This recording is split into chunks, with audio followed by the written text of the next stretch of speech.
Welcome to the ManTFup Podcast here in the Man Cave. I'm KimmyB. And Lenny. And no stranger to the ManTFup couch. I'm not calling it what Lenny calls it.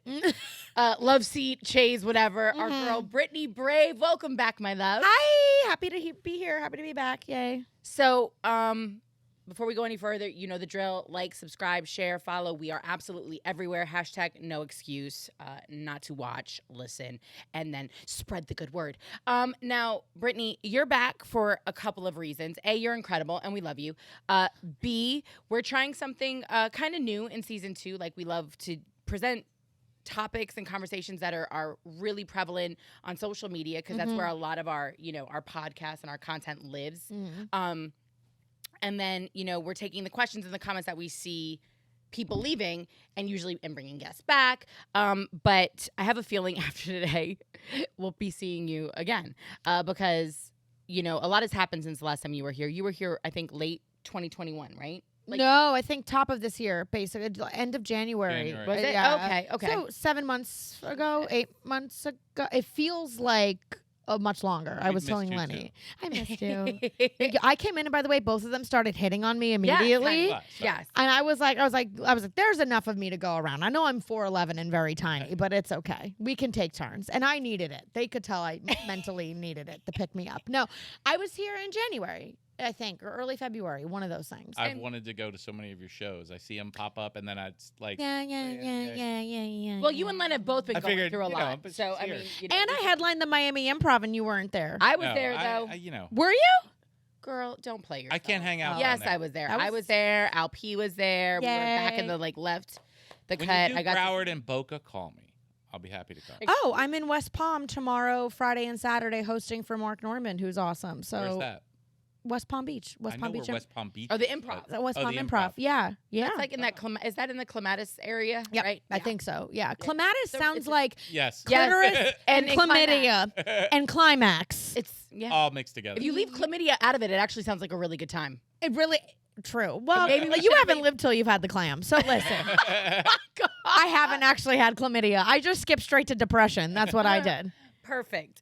That's the worst STD, depression. Anyways. But, you came in and immediately you sat down and we started talking about one of Lenny's favorite people on social media, Andrew Tate, so we can have a little conversation about that. And you're one of my favorite people. I'm going to have to defend myself this whole episode. Am I getting Yeah, it's 2 bombarded? against 1, bitch. Cheers. Give me a fucking challenge.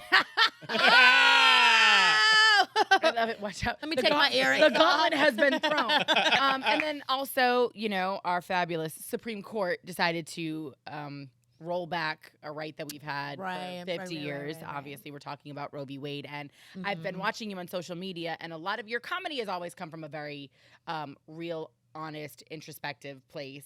Always. It's why we loved you, and it was, a big topic of our conversation the first time you were on the podcast. But you've definitely become even more, I think, real and authentic since Roe v. Wade happened. Yes. Just from the clips. I would agree with that. That I've seen. But I've also seen some of the blowback or the pushback that you've been getting from some audience members. Most people absolutely love and adore Brittany. But the people who don't, they take heckling to the next level, girl. Yeah. It's been a crazy few months. I will start by saying that I've always believed I started comedy after 3 years in a really abusive relationship. I had just kind of, against my will, been forced to send somebody that I was with to jail, had to get a restraining order to leave a relationship. I had always been a performer and done comedy, but I had never touched on stand-up. So in a weird way, where I'm at right now as a comedian and an artist is a return to form. Because I started stand-up and the stuff I wanted to talk about was the dark stuff, the hard stuff. I had this blind naivete. Is that the word? Naivete? I went to public school. I don't know. Naivete. Sommelier. I don't know. I had all of this, and that's what I wanted to talk about, and I was so blindly confident. Like, that's why I got into stand-up. That's the stuff that was funny to me. That's the stuff that was real. And then along these last 3 years, industry, public, audiences, all that kind of stuff, I kind of scaled back. And now that in that sense, I do feel like it's a return to form. Like, I'm back to talking about those things that are really real to me. And I'm back to what my original vision of a comedian was, going off of the comedians that inspired me, which is that it's not always just about the laughter. It's about making them think. It's about making people uncomfortable. Like watching the Patrice O'Neill documentary and watching him hand audience members $20 and be like, you can go. Like, here's your money back for your ticket. This isn't about you. This isn't about your feelings. This isn't about humoring you. Yeah. Like, I'm going to do what I'm going to do up here. And if you're upset, all good. See you. And, you know, interviews like with Chris Rock, where it was like, I don't want laughs. I want, boo, get out of here. What the fuck? Like, and that kind of stuff. And yeah, I am. If there's one thing I'm really proud of myself at from the last time even I was here to where I'm at now is I'm talking about the things I want to talk about, and I'm okay if it makes somebody uncomfortable. In fact, I think that's how I know I'm doing my job right. But yeah, for sure, in the last 7 months, I've had drinks thrown at me, mics ripped out of my hand, walked people from clubs, heckled really aggressively, and I always just have to take it as like, that means I'm doing... I hit a nerve. Hit a nerve, which is right, like what my job is, right? Like, we're the last lines of free speech comedians. And I find that I have the worst sets when I phone it in and I tell the is Miami crazy and like shit. Yeah. Like, those are the sets that are like fucking flaccid and like I don't do as well. And the sets that I'm really in a pocket are when I come out and maybe my first joke is like, hey, I think Jesus is a fuckboy. Can you You That already. That was I'm a lot. lost. Sorry. I'm lost. Can you give a definition of flaccid for the audience here? Because they're at 6th grade education. So Flaccid. That's lovely. I'm glad It's you a- think it's so an highly interesting of word. our audience. no, Flaccid. What happened? no. Look down and what does your penis do when a woman tells you she's a comedian? Full time. It is not. Let me tell you. Male comics, comedians that are men, they tell people they're a comedian. And they panties drop. pussy, pussy, pussy. I can even catch it. Like, it's like coming from everywhere. from everywhere. It's like when you're at Dandy Bear and you're in that little money thing and like dollars are flying everywhere. They are the shit. Like, girls are like, all a guy has to do is be funny and witty, and it's pussy everywhere. I tell a guy, and they see me do what I do on stage, and even no matter how it goes, I don't really think dicks are hard after I'm up there being loud and gross and honest, and you know A what lot I mean? of guys are intimidated by intelligence. Oh. So you might have a problem there. That was Okay, gestures broadly in my whole dating life. Okay, like, yeah. So it's just that's even a double standard. also blame Taylor Swift. Oh yeah, I don't Taylor like her Swift, at and all. I say that Shots because fired. she has every man thinking that anybody who does anything creative is going to use Oh, their relationship as fodder for whatever it is. I have She's gone made a on whole career. off of All of doing her that. hits are about some celebrity dude that she dated. Oh, And totally. so, you And know. it's so very little. I don't really like her. I'm not a fan. Like, musically, every now and again, if I'm drunk enough, like, you put on a certain song and I know the words because I have to now. Mhm. But I'm not for that reason. And I do agree with you. Like, it's not in an empowering way. And I've just gone on so many dates with guys that are like, you ever going to write a joke about me? And I'm like, are you ever going to be that important in my life, motherfucker? Like, shut up. Like, what you're doing. We're like, already in the joke right now. we're already in it. You are the joke, and you're too boring to talk about on stage. No, Actually, jokes on me. jokes like me for even fucking being here. Like for even being here, right? Like, literally, yeah. What do you think of George Carlin?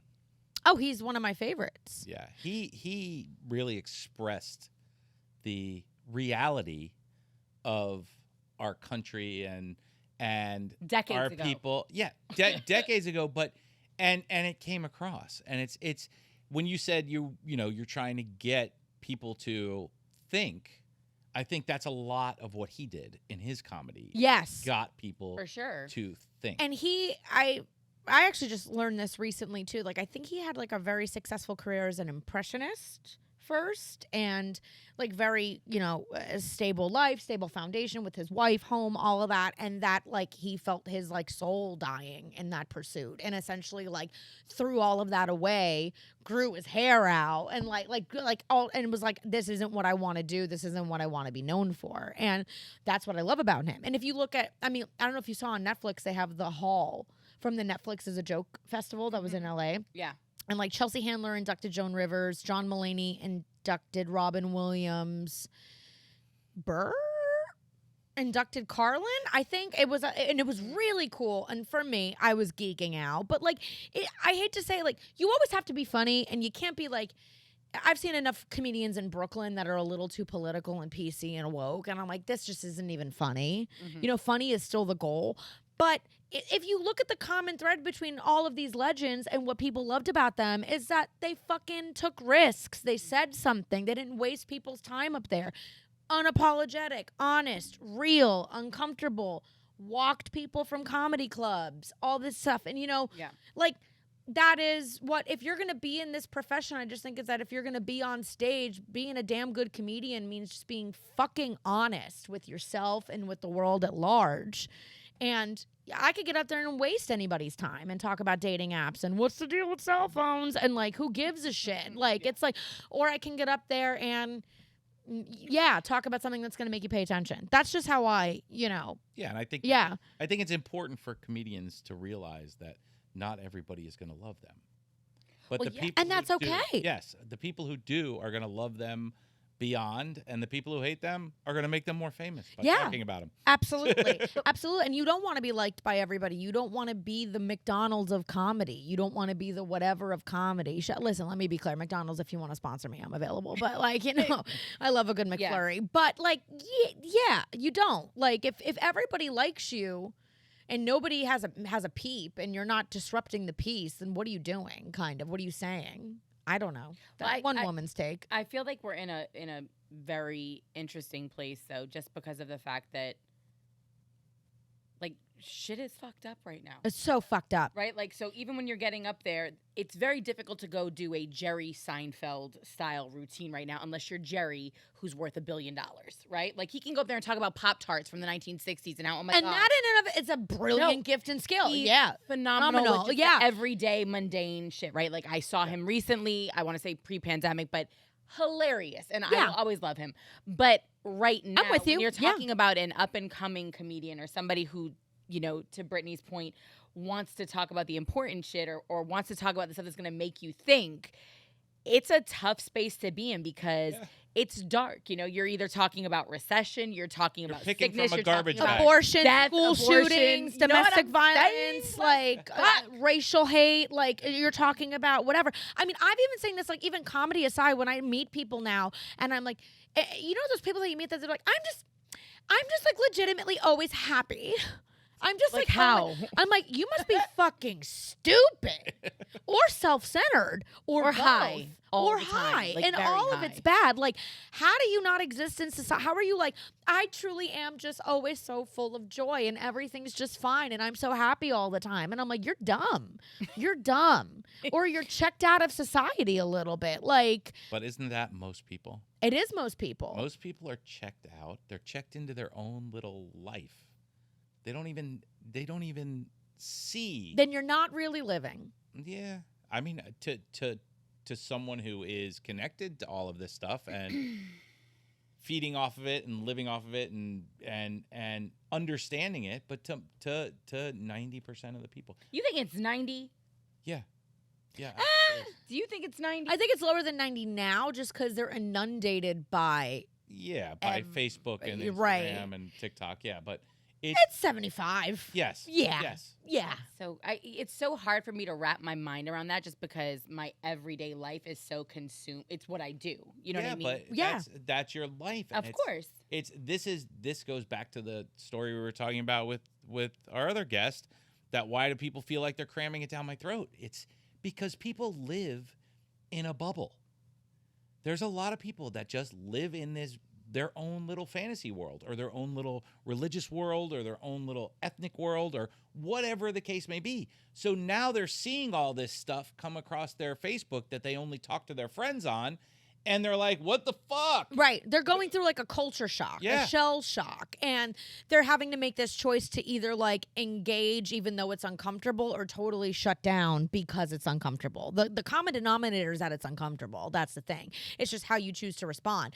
But it's like, I really believe those people aren't fully living because it's like, in order to open yourself up to the wide range of emotions, which could also be like enlightenment, empowerment, doing something really cool, speaking on a platform, changing minds, doing all that kind of stuff. You also have to open yourself up to like failure, being uncomfortable, people disagreeing with you. I'm also on a personal and professional level grappling with like, we're all in this really big ecosystem and there's a place for all of us. And the place that we're all in is we're comfortable putting ourselves out there. We have careers in the public eye. We're comfortable consuming. I can feel what's happening in the world. I can take it emotionally and process it and make something out of it. And I'm willing to get up on stage and have a drink thrown at me to talk about it, kind of thing. And it's okay if other people aren't.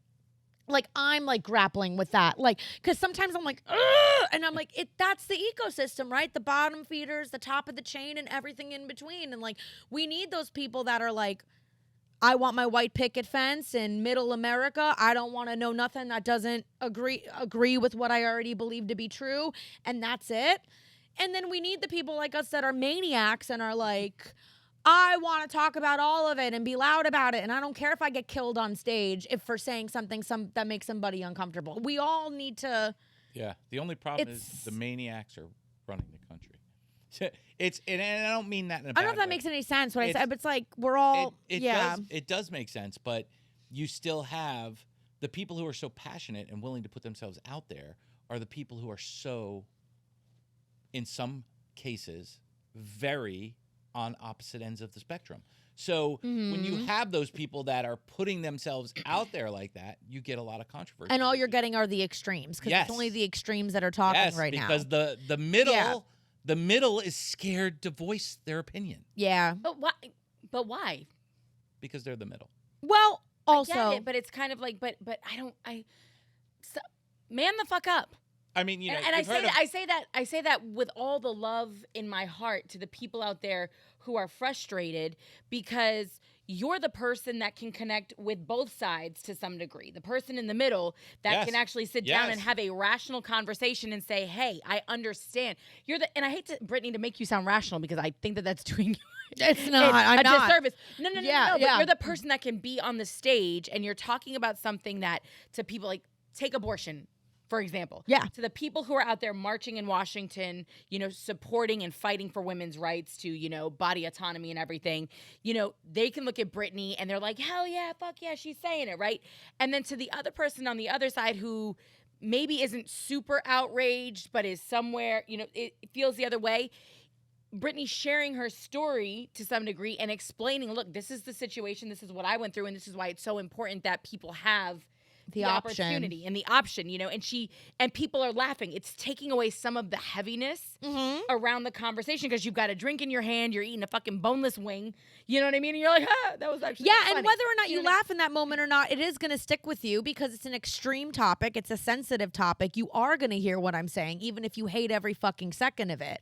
And I have to just believe that at some point, I'm not even there to like change your mind. I'm just it's awareness. It's just awareness. But it's one of those things too where you're putting, you know, and I'm sorry, I'm putting your business out there, but you kind of talk about it on social media. So I mean, you speak from a very personal experience. Yeah. You basically say that being able to go to a doctor and handle a situation saved your life. It absolutely did. It totally did. And I don't think, at least with that issue in particular, and I think with a lot of with a lot of these issues, like two things that really define my comedy and have personally defined my life are the fact that I have had 2 abortions and I was a survivor of intimate partner violence, like a very violent, destructive, bad relationship that ended in I am coming from a place that you don't know what you don't know, but even me as a dumbass, early 20s, teen, whatever, I used to think that people that got pregnant accidentally were stupid and it's not that hard to just use birth control.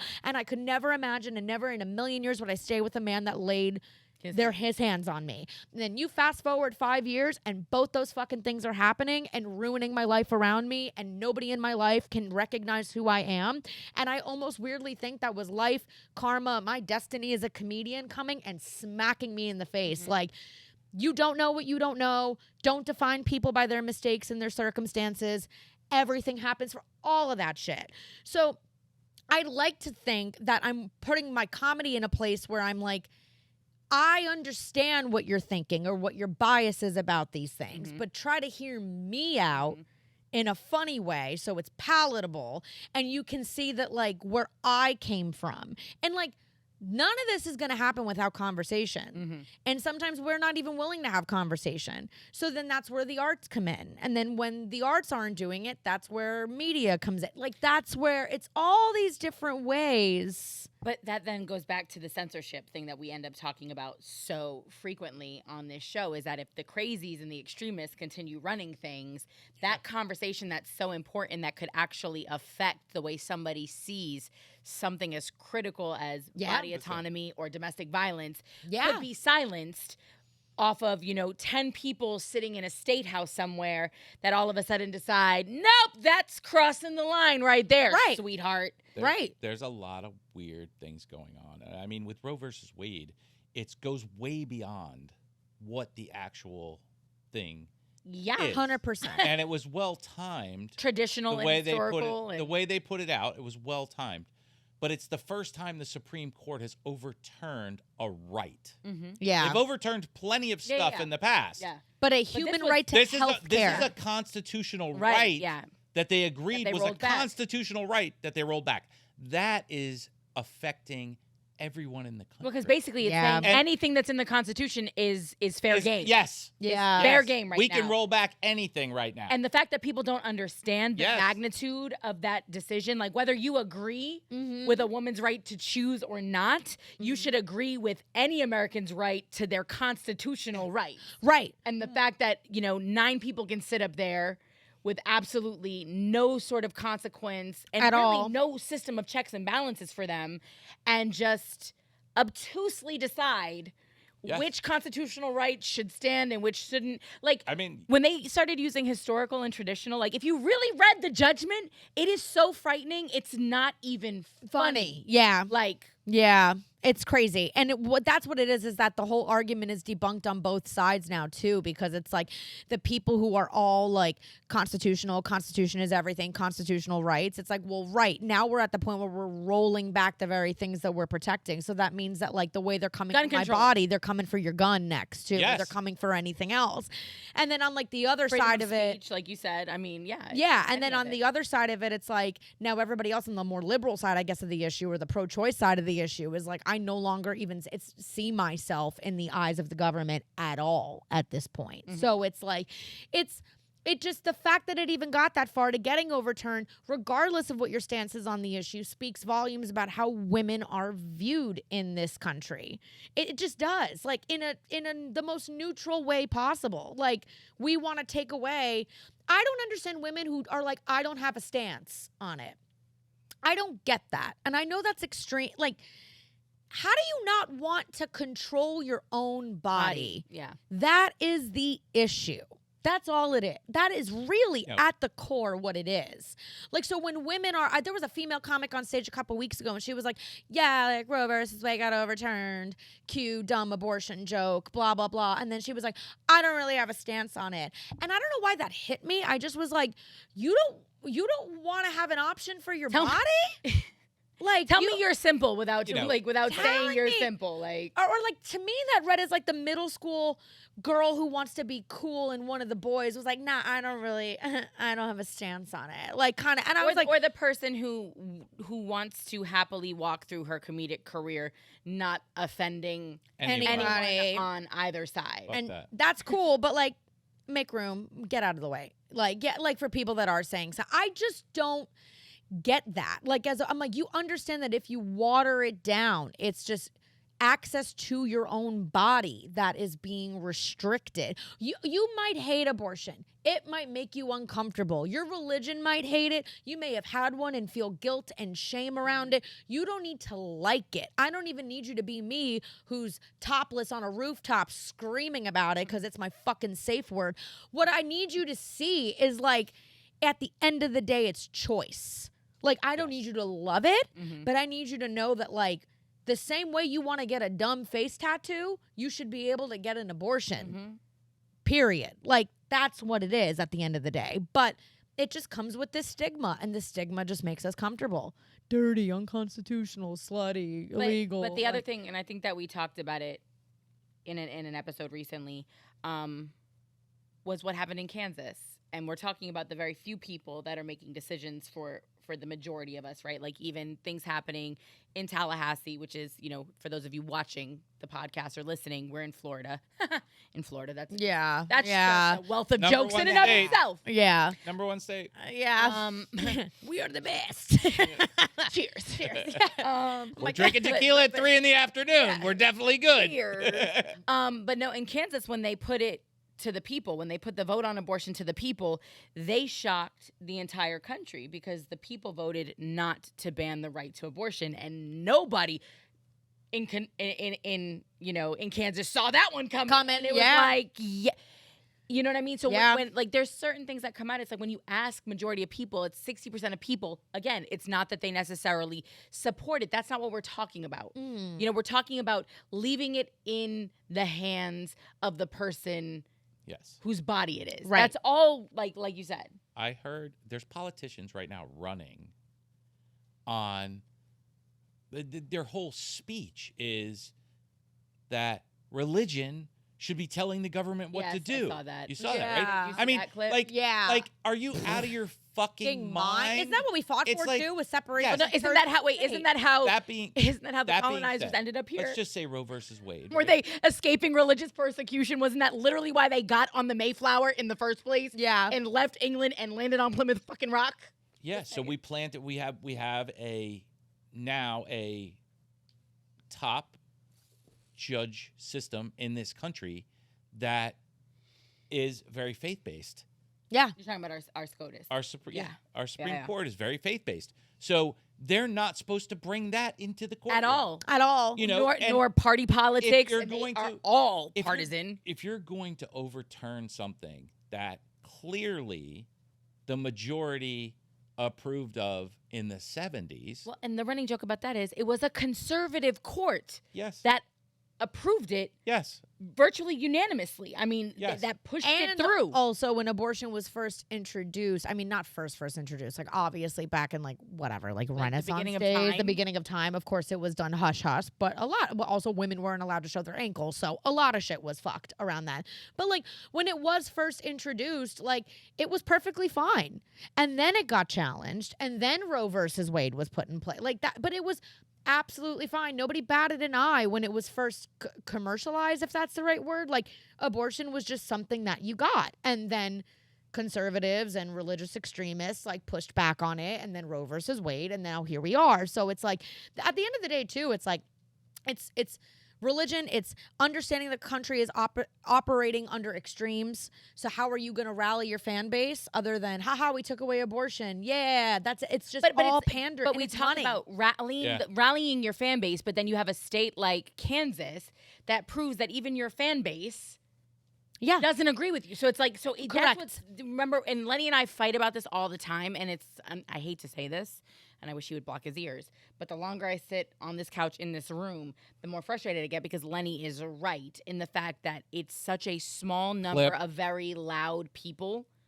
that are controlling this small number of very ignorant politicians.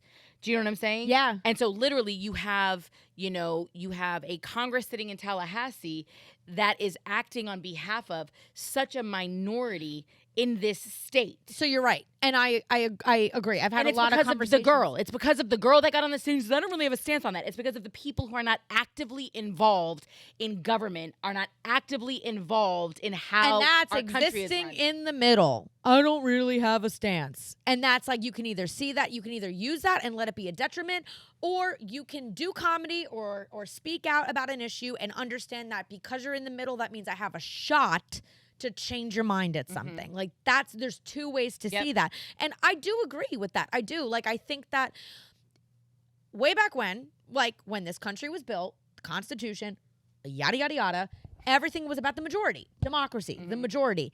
Now it's not the majority. The size doesn't matter. The loudest. The volume matters is what it is. And even as somebody who I'm a Democrat. Like I'm a loose Democrat. Certain things change issue to issue. I think I'm fiscally conservative. Excuse me, you're gonna have to leave the show. I know. I know. She just said exactly what I say. Like yeah, I have, I know. you know. I'm a Democrat. I'm just teasing. Nobody's perfect. If I had to choose a party, I guess it's that. Like it's okay. That's a conversation for another time.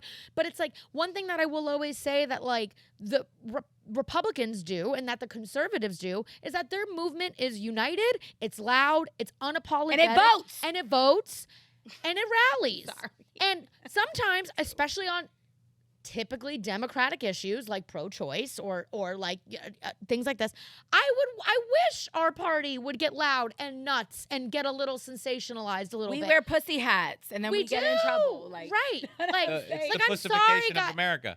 But then it goes back to like my issues about the feminist movement, right? Where it's like, and the feminist movement is what? Inherently liberal or inherently whatever you want to call it. It's like girls, we're not gonna like change the world or change the status of what's happening by growing our armpit out and boomeranging each other and being like, yes, queen, amazing. No, like that stuff is diluted. That's not what this shit is about. Like no, it's about democracy. It's about equality. It's literally just Advocacy. about having the same rights and access to things. Like I don't need special treatment. Just let me in the fucking room. Do you know how much I gag every time a girl is like, amazing, yes, queen, oh my God, or like listen, this is somebody who's hosting a bad bitch brunch on Sunday, so fuck me, right? but like fuck your brunch, fuck your boomerangs, fuck your yes queen, fuck all of that shit, fuck your bachelorette party, fuck that shit. That shit is not like real feminism and real camaraderie. Like show the fuck up at a protest, book and pay a woman, you know, like donate to an abortion clinic. Like that is what, don't hate on men either. Like don't like small dick energy, like fuck all of that shit. Like get back to what it actually is. And it's like, I almost weirdly feel like as scary as this shit is with Roe versus Wade getting overturned, I have also noticed a shocking number of devout Republicans that are uncomfortable with it and don't like it. Like, I truly think that this getting overturned pushed it a little further. Well, we never well, thought and that also- would happen. That's what's going on in this country. They're pushing these boundaries to see how much people will take. Yeah. Well, and I think put up like and just I was and talking to hold somebody yesterday, and I said, write down on a board or a piece of paper every fucked up thing that's happened in the past 3 years with the racism, the school shootings, the Misogyny. the extreme COVID, misogynist, everything. the extreme, the Yeah. Roe versus Wade. Write all that down on a board and go, holy fuck, where was the previous 20 years? There was nothing like that in the previous 20 years, and this all happened in 3. 4, yeah. What the fuck's going on? Yeah. Where's our voices?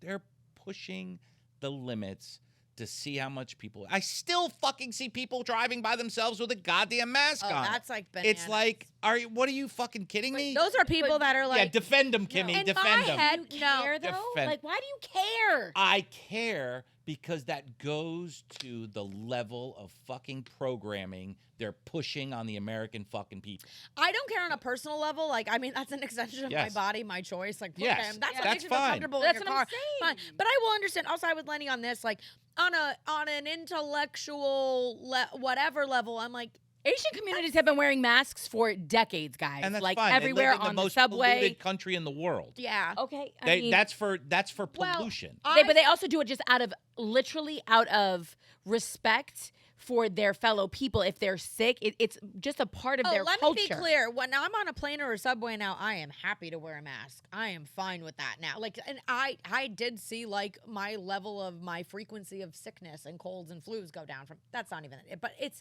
to that point. I say intellectually, I see that, and I see the greater issue when I see somebody sitting in their car with their mask on. I see somebody living in fear. I see somebody believing the media a little bit too much, because even I'm still on the there's a level of skepticism with everything that went down with a big level of skepticism. I'm like, okay, more than anything, I see the loss of free thought and independent thinking. Yes. Which is what I think is done now. Not done, but it's struggling. It's grasping for life. I see that a little bit. I'm like, if that makes you feel safe and good, I really don't care. But at I mean, the end of the day, but I'm like, you really think you're gonna catch COVID in your car and you got to wear 2 masks? I'm like, oh, isn't that sad on a theoretical level? Yeah. But the problem is, though, that goes beyond that to the sense or to the degree that people are literally just reading the headlines. And as a person who works in media, and considering you would like to join mainstream media at some point in your life, sweetheart, that is such a I'll be fired on day 3. I'm tired. I'm tired of being scapegoated. I'm tired of everybody. Mainstream media. Bitch, do your research. Like, stop blaming everything on the headline that you chose not to investigate further. Yeah. And the fact that you're running around just regurgitating 10 words that you saw come across your timeline or your feed. That like, issue is accountability. that's just annoying. To your point of mainstream media. So this whole worldwide pandemic that happened, you reported on it from day one, right? So the information you got to report to the people changed on the daily. Okay? Your information that you were getting from the sources that were in the know was proved to be wrong repeatedly. Yeah. It was changed repeatedly. So when they point to mainstream media and go, you're telling me bullshit, it's because you have told them bullshit, but you got the bullshit from the previous bullshitter. Right. But this was going on long before COVID, and we all know Yeah. that the sign of fascism and authoritarianism and dictatorships and all of that, a massive red flag is when you start trying to discredit news outlets, media sources, and things of that nature, and you try to start controlling the headline and the narrative. Is there anything in mainstream media that you've ever heard that they said, don't talk about this? Yeah, I've told you that.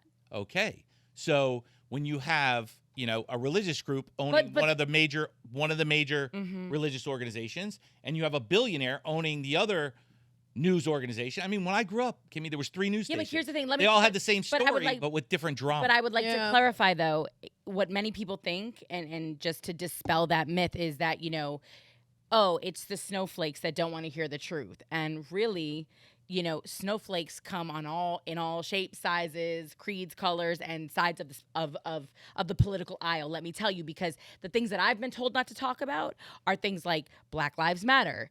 I've been told not to talk about racial injustice. I've been told not to talk about, from a mainstream, toe the line, don't make your listeners or your audience mad. And that's a very difficult thing because I got a sponsorship content creator from a financial app.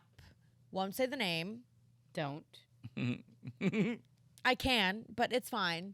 If you'd like to. I'm not sponsored by them anymore. Spiral. Fuck you, Spiral. Okay?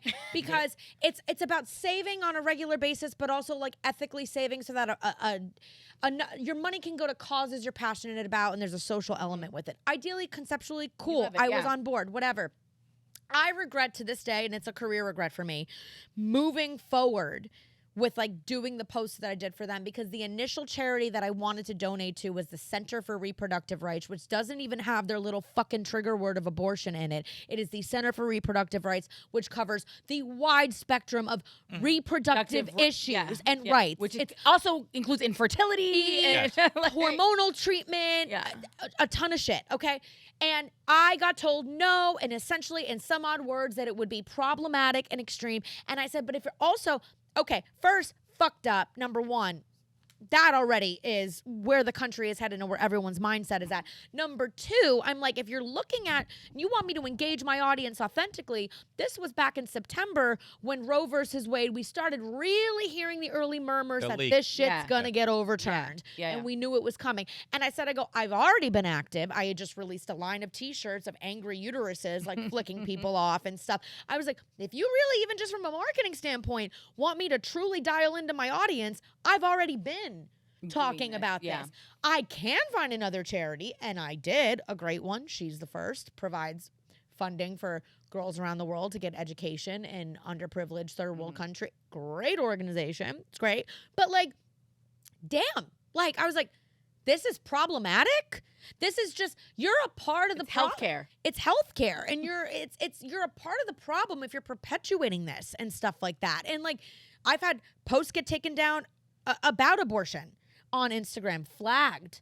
You can't, this reel isn't going to count towards your greater views, your monetization. Not that I was trying to monetize off those reels, but that already, the other day in Centro in Wynwood, which has had a known history of their staff being violent outbreaks, homophobia, everything. An openly gay individual had the shit beaten out of him. It is a hate crime. There is a whole story going on. I don't even know the local news coverage, but I've seen stuff on social media. TikToks going around about it. TikToks going around about it and stuff.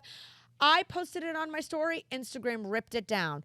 I then started saying this to other people. 3 other people I know shared that post, and Instagram ripped it down.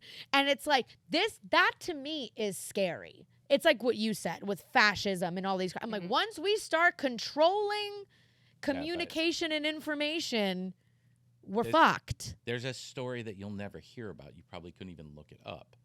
But I was on the beach at this time. I'm going back to, let's just say, late 80s, early 90s.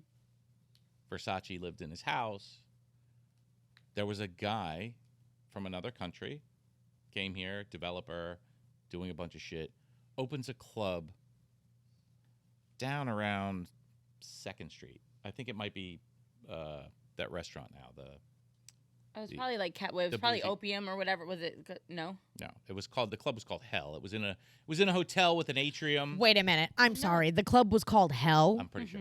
That's the most accurate name for a nightclub, because that's how I feel when I'm in them. Yes. So Hell. The bottom line is Versace showed up opening night with an entourage of like 8 guys. Yeah. And they turned him away because they didn't want gay people in the club. I mean, it never went anywhere. It was shut down immediately. So the club was shut down. The club was shut down. Yeah, I mean, they had no. He was Miami Beach. Yes, Versace was Miami Beach. Yeah. So when you have clubs like you're talking about with this reputation, if there's people going there, then the voice is not being heard that should be. Do you know what I mean? Does that make sense? It's like why is Centro still open? Because people are still going. Yes. Why? Why are people still because going? They don't give a shit. They either don't know. We have to leave we have to leave room for benefit of the doubt that maybe it's really unbeknownst to them. They're new to Miami. They don't know. There is some element of that.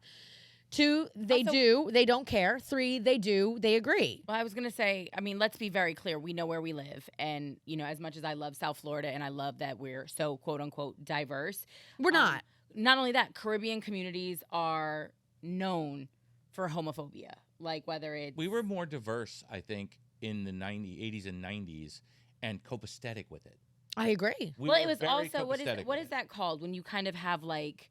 It's not avant-garde, but like you take pride in the fact that you kind of have this niche market. Like, like Miami Beach, it was EDM. It was the beginning of Ultra. It was where you could be free. It was all the it was like people. Nobody gave a shit. No, it was drug money. It was a little bit of everything, and it was fabulous. In the 90s, nobody in Miami gave a shit about what you did, who they wanted you to were. make money. No, it's not even about that. Just nobody cared. Yeah. Nobody got up all in your shit.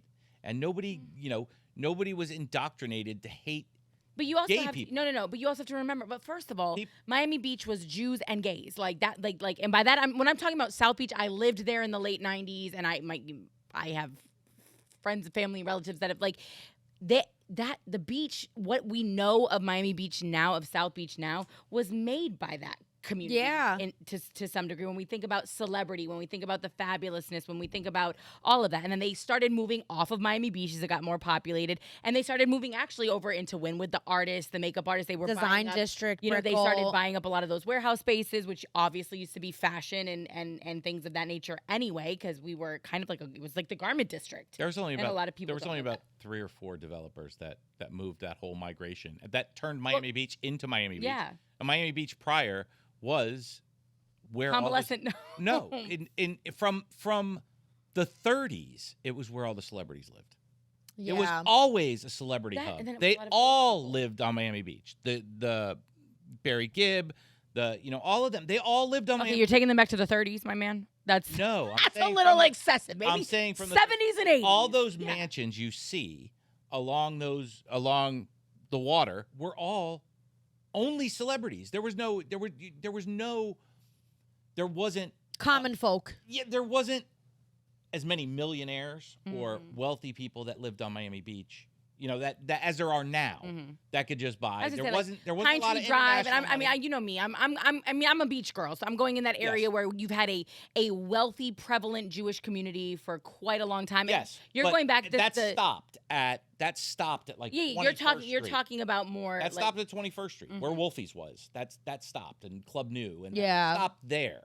And then south of that was horrible. What you see in Scarface was what it was. Yeah, it was It convalescent, was like, bums and all those. I mean, you could buy it. You could literally buy one of those hotels on Ocean Drive for $200,000. They were old people homes. They Yeah, were convalescent homes. But a developer came down, built it out, got it going. It was very bougie, very copacetic. The only thing that was there was, I mean, prior to the first thing that came there was fashion and modeling agencies were the very first things that started buying buildings on South Beach. Mm-hmm. And then you had the developer come in. I mean, Ron It Wood was from still the very. from the It was Stone still Talent very Club. white. It was still very Euro. It was still very Italian and very gay.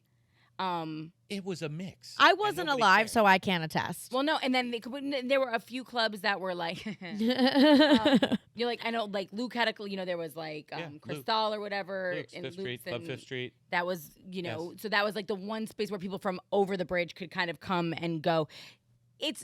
Miami Beach has had its history, with strict doors and dress codes because it was sexy. It was fabulous. I get all of And that. what's wrong with that? But we're also now talking about, homophobia, and those people that community felt safe there because they were that community. I can remember walking into Liquid as one of the first clubs I ever went when Chris Pacello owned it, and there was the largest drag queen I'd ever seen in my life, and I was 18 years old, had no business being in there. Yeah. Actually, I was 17 at the time. I wasn't even 18 yet.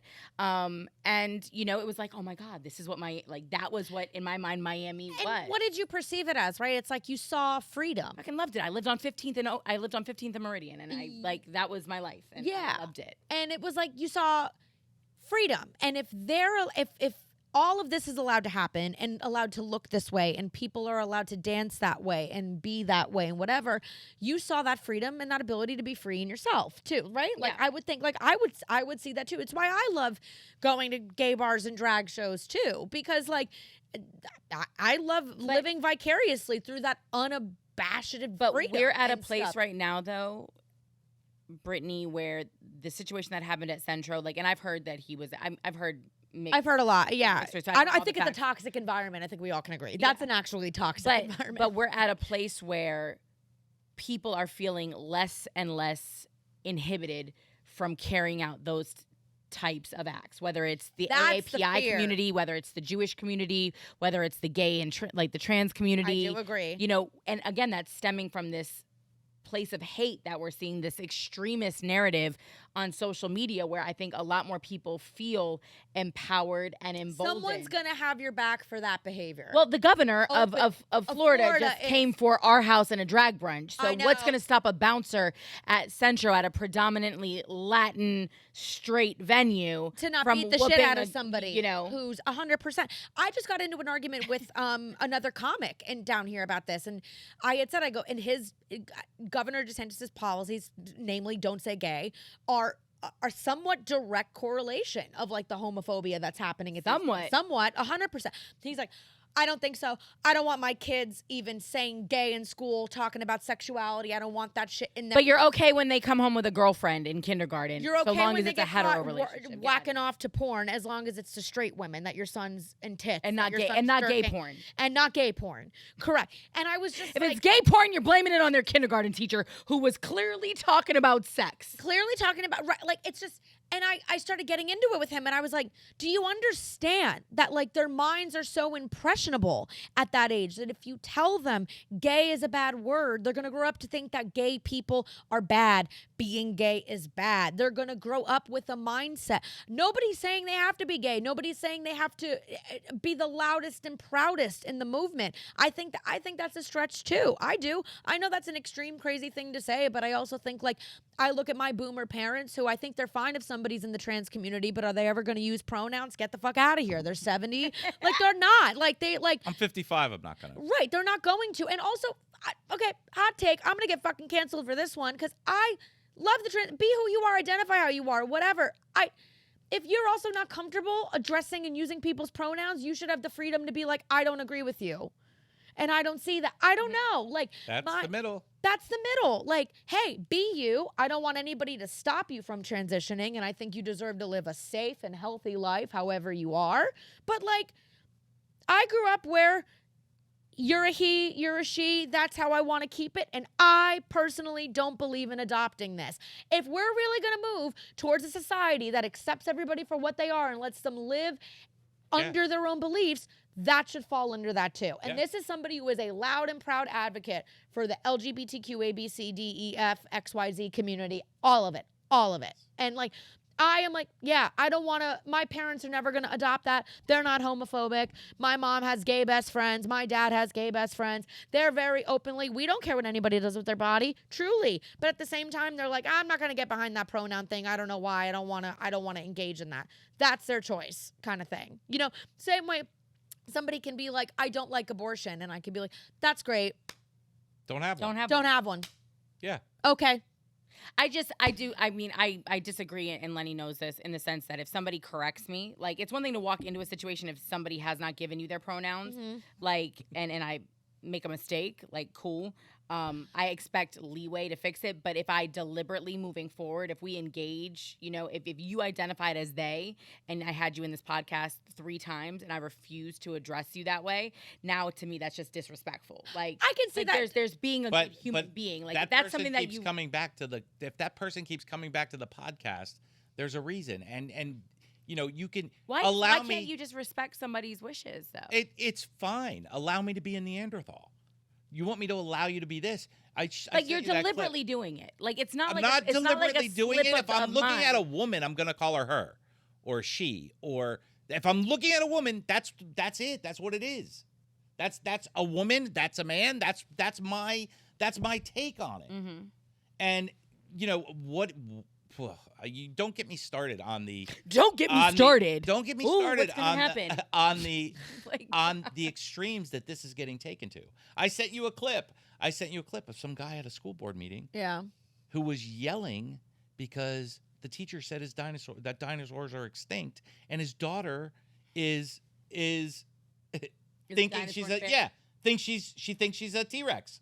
I'm a T-Rex, and the teacher's teaching dinosaurs are extinct, and she's like, she goes home and daddy's like, the teacher keeps telling me I don't exist, and the guy's at a school board meeting, arguing that the teacher should not be able to say yes. So the extremes are the problem. Yeah, and you know what else is the problem though too? Comparing a child that is deluded and thinking that they're a dinosaur to a whole grown human being that has made a conscious decision in their life to transition. But this goes and whatever. Back to the school thing. I'm just talking about out of respect. Like, to me, I think that issue is not even an acceptance of, that's beyond sexuality at that point.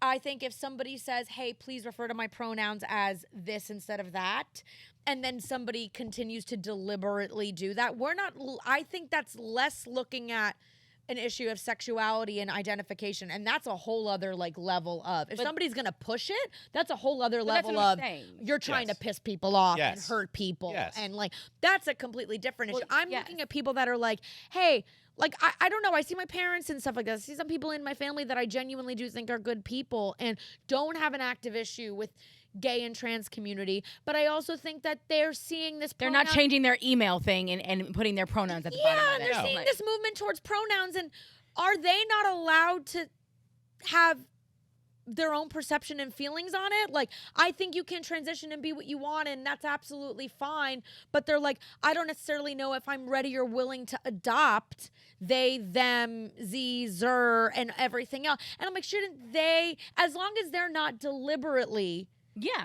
I mean, as hurting verbally or physically, that's what the other person as a whole. But like, I get shit on when I have this conversation with people like Len or with Laz, in the sense of, you know, it's not the greater. I'm talking about the people that I deal with individually in real life. Like, I'm going to do everything in my power to address you because you're already marginalized, right? Yeah. It's like, so in a situation, like if I know how I operate too. If I know you personally, like when Misty comes in, you know, for the longest time, I knew Misty before she had completely transitioned. Do you know what I mean? I knew her during that process. And it was a question that I had for her, you know, like, because at the time she was a drag queen, but I was, you know, how do you, and that was at the beginning of the pronoun thing. And so, you know, we've had that conversation. But where does it stop? If I tell you to address me as king, because if you don't, stop it. I hate that. Like, it's that's so ridiculous, though. No, you're talking about you're talking about pronouns that have existed since the beginning of language. We're not just making things up now. Like, king, are you a monarch? Like, do you literally have a title? Things up. No, that's the point. People are making that's things not up. true, Len. Kids He are and saying she they're cats and dogs, and they are. Stop comparing people who have legitimately in adulthood transitioned to children going through, you know, some sort of animal loving phase in their life. Like, that's not what I'm talking about. And when you do that, you demean and you belittle something that is very real to a community that is under attack right now. Like, and I hate that every time we do this, it just happens to be one of those things that's at the top of my list. Like, that's not the same thing. And we can't lump everything into one extreme, crazy, you know, fucking melting pot. Like, not everything is on the same level. I think that is something that we've learned as a society, that the gray area is gone now. And I think the gray area is where a lot of growth and grace can come from. Like, it's that, and I mean that, like, I'm agreeing with you. Like, I'm saying, like, not everything is everything. Not everything. Well, it's the same person that we got to Don't Say Gay because of teachers, you know, teaching kindergarten students about gay. But if you ask any parent that you know right now, if their when their children were in kindergarten, they ever once came home and said, hey, my teacher taught me about the LGBTQIA+, they'll tell you no. Right. So what was the teacher? That this was such a rampant problem that was infesting our schools that we have now gotten to a place where we have billboards on the side, like on the side of our major highways, trying to kind of reinstill some sort of value on our LGBTQ community and kids, like billboards that say, it's okay to say gay, we love you. You don't understand? Like, we've rolled back 50 years of progress for a community of people because of something that I have yet to find 1 ounce of proof of when I ask any parent I know if this was ever a cause for concern before the rumblings on social media here in Florida made it seem like it was the most pervasive problem in kindergarten. And even if your kid went to school and heard the word gay and thought about it and learned what gay was and thought I might be gay, then that's your kid's life and sexuality and choice as well too. So like this argument I had was, he was like, well, I don't want sexuality getting taught to my kids. And I'm like, I don't think, okay, that's a completely different issue. That's a completely different. I think my issue with Don't Say Gay is if you're going to make the word gay a bad word, the implied meaning behind it is that being gay is bad. Yeah. Gay people are bad. Being gay is something to be ashamed of. That's the issue. Because now it's grooming. It's grooming. It's now these kids are going to grow up and think gay person bad. I can't be gay, even if I'm having gay fucking feelings, even if I'm exploring my sexuality. I'm attracted to women. I'm attracted to whatever. He's like, well, I don't want sexuality shoved down my kid's face. I don't want. We've been shoving sexuality down everybody's face since the beginning of time. And we've just been shoving essentially one side of of it. sexuality down. And I agree with that too. But I said to him, I was like, that's a completely different issue. And I also don't think, to your point, that teachers are like, here, like talking about what it's like to be gay in class either, or talking about sexuality or forcing sexuality on your kids. I'm like, I'm like, that's a fair thing as a parent to be like, I have a certain way I think I'd like for my kid to healthily explore sexuality. What I'm saying my issue with Don't Say Gay is should it come up and being gay come up in a classroom, or someone has two parents of the same sex, or a parent that's in the trans or community. a teacher who happens to Not, be or gay, and married trans, to a- anything. Not penalizing those kids or pretending it doesn't. That's also exist. how you raise a dumb, ignorant person. Well, I mean, Is by removing the fact that Yes, but something exists. Listen, as a parent, I can speak on this, okay? I personally don't, and I've had this conversation with Kimmy. ad nauseum. Yes. Yes.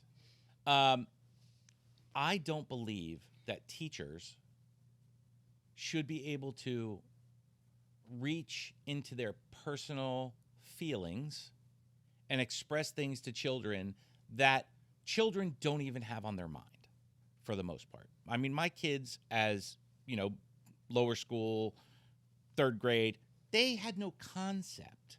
They had no concept of gay, straight, trans. They had no concept of any of that all the way through elementary school. So when you have, and this doesn't just go to, and I'm not just on the Don't Say Gay thing. I'm on the complete other end too with Sure. with religion. If you have a teacher who's religious and wants to express things to students that might be biblical, and you're not, that's not appropriate. I would like, I see what you're saying. What I'd like to make clear is like, I just think that, and this goes back to my point X amount of minutes ago about the loss of thought and independent thinking.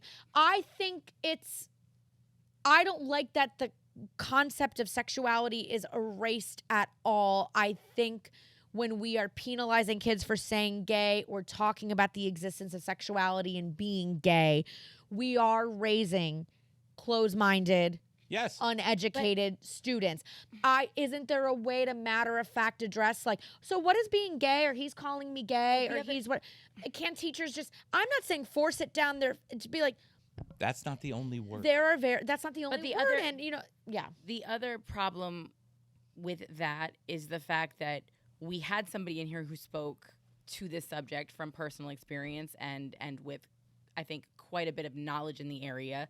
And, she was saying that, for many transgendered youth, they start to realize it, Very young. 3 and 4. Yeah. So now if you're asking them to suppress, like we were getting to a place where children who were questioning things could ask and could inquire about it. And the ones that are coming to teachers probably don't feel comfortable going to talking their parents. about it. And that's the saddest part about all of this, is that for the kid who has an accepting, open, loving family and is going through this, it doesn't matter, right? Because they don't need to talk about it at school. The problem for me is for the thousands of kids who grow up in households where gay is a bad word, Right. where trans doesn't exist, where you're the devil, you're an abomination, where they're preaching this very other unforgiving, perspective on something that is completely out of their child's Or control. on any other issue. You have to have an abortion. Ungodly. And on listen, any other, I think there should be a place, and it should be a safe zone for a single student, to go to a teacher But that's been taken away, and that's what I'm saying. That's the problem. Isn't there a way to address it? I think the extreme, like that's why I was disagreeing with this guy. He was like, I don't want sexuality shoved down my kids' throats, and I'm like, that's not. Well, first of all, then make sure they don't have TikTok. Make sure they don't have Instagram. Make sure they don't have any social media. Don't find your make porn. Sure make sure they're not watching Riverdale or Vampire HBO, Diaries or any. Not even HBO. Riverdale, something that is on very basic generic cable. From the first season I was watching, when these kids are in high school, sophomores, sleepovers at their boyfriends' houses. They're completely unsupervised. Degrassi. I grew up on Degrassi, which was sexual. Middle school. Beverly Hills 90210. No, the Hills, Real middle World. School and up is not in question. I mean, it might be in some areas, but middle school and up, the kids are aware. I mean, but it wasn't Dade County. It was. That was the whole deal with Remember Sex Ed and the book and things like that. I mean, it was. Yeah, it's again going to extremes. You know, as a parent, middle school, you should have already talked to your kid about sex. Sure.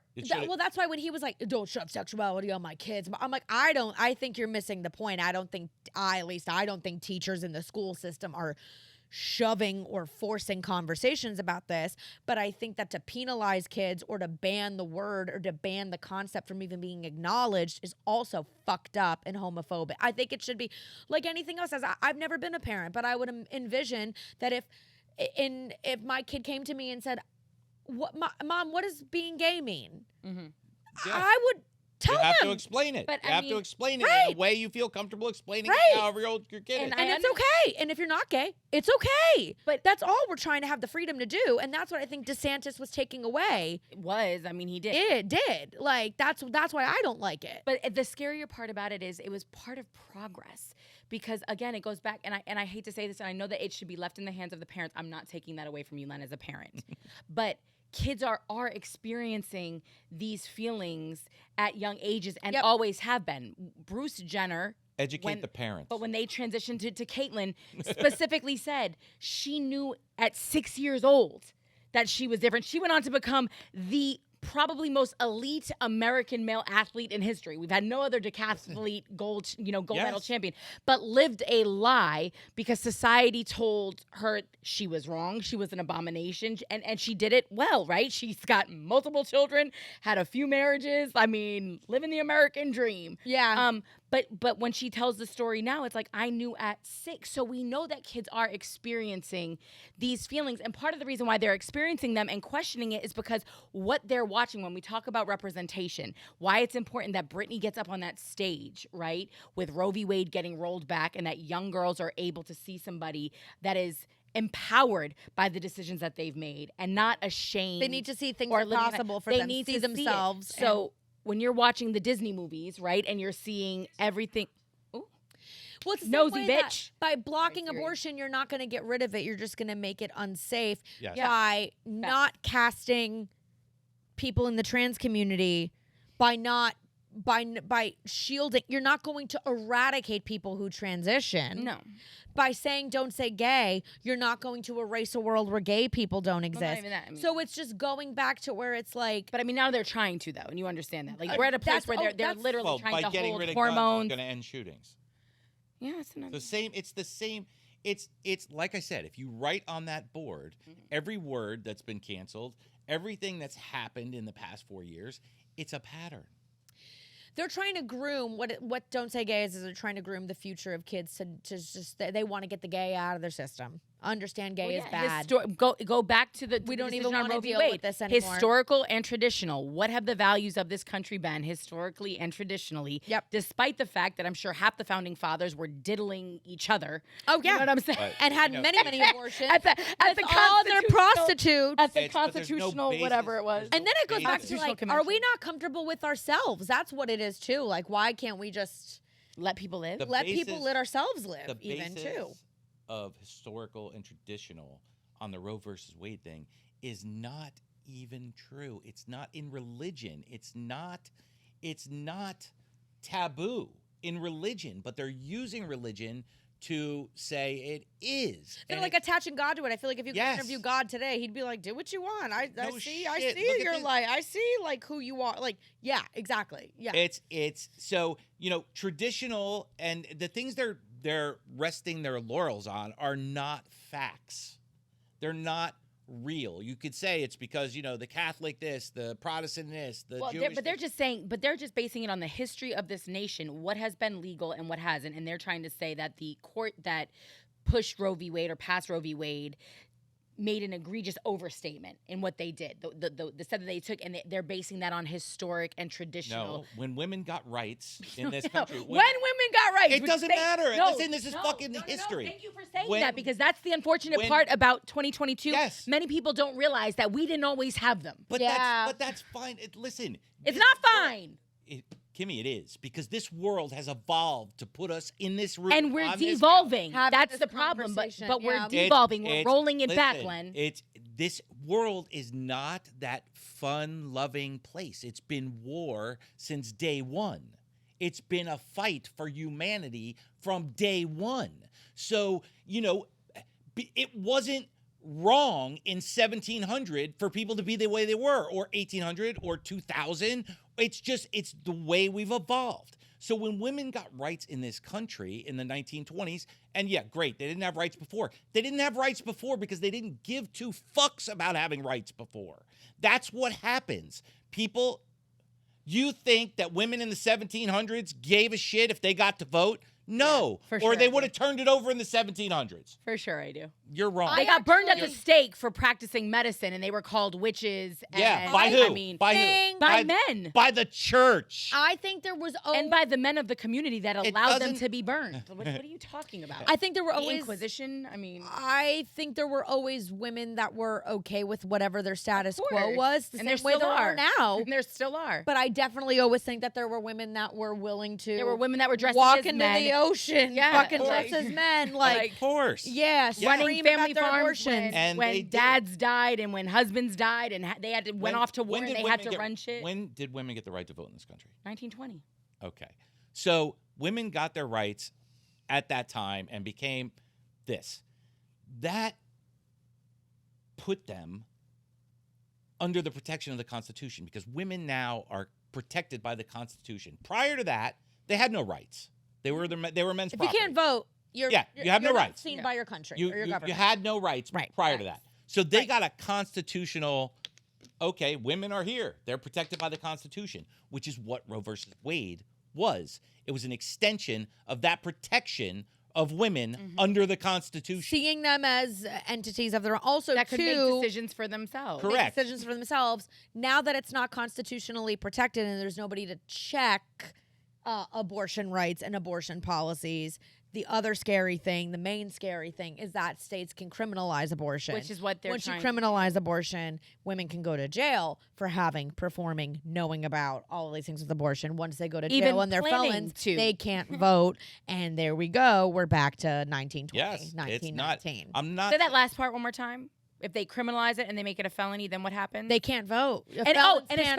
Especially if it's considered murder. Murder. Even in the beautiful state of Florida, where we have voter restoration rights, we do not have voter restoration rights for what? Violent, murderous felons and sex. Yeah.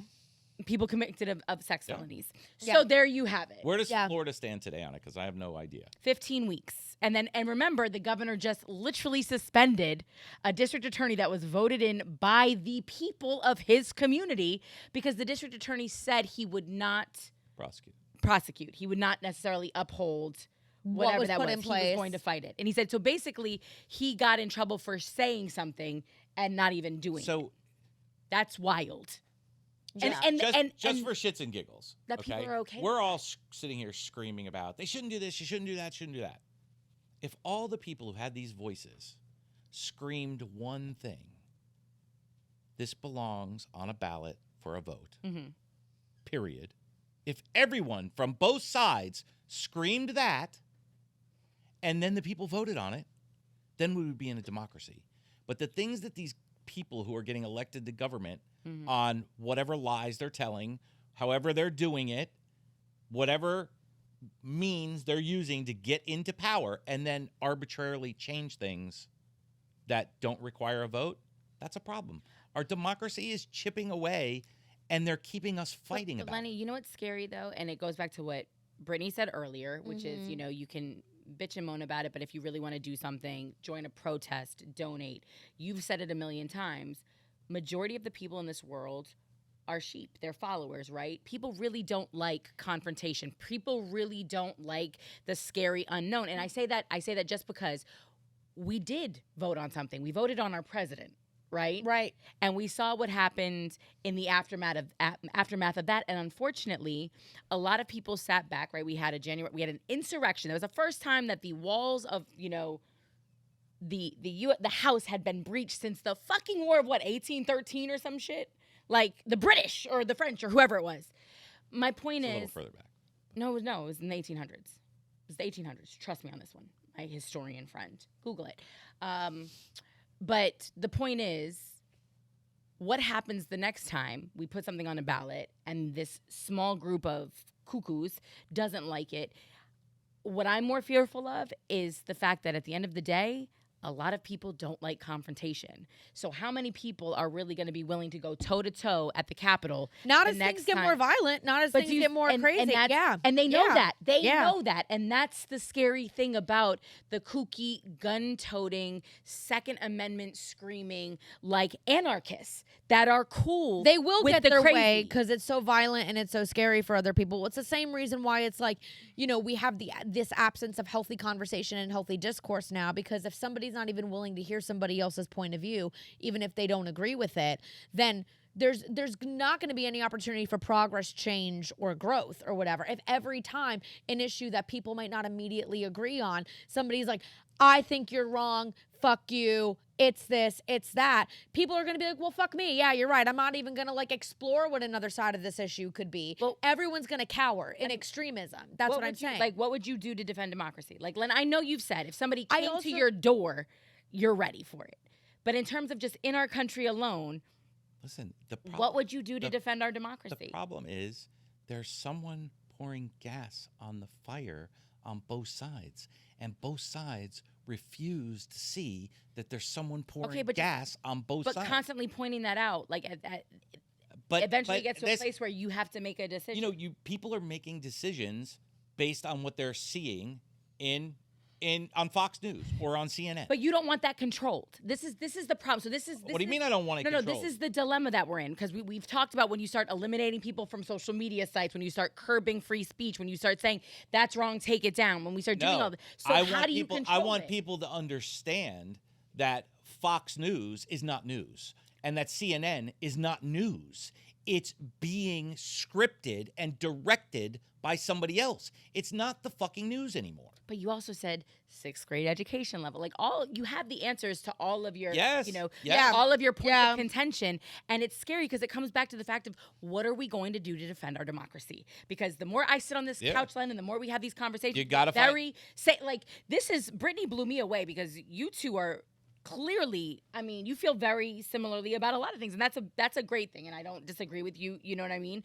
And I'm not mad at that, but that's incredible because I don't think that a lot of people would necessarily look at Brittany and go, oh wow, I didn't realize she would I think to the right on this or skew a little more conservative on this or understand where that side is coming from. Yeah, I think a lot of the conversation. Just understanding. And I know the trans stuff that I said, it's like I'm a loud, proud advocate for that community. But I don't think I am over society shutting everybody down just because somebody doesn't immediately understand and embrace an issue as what I think I was coming at. And it's like, I'm saying if we really are trying to work towards a society where we're willing to hear each other out or give patience for each other to wrap our head around all of the things that are popping up at a rapid pace. It's about giving grace to ourselves and to other people. I know my stance on it.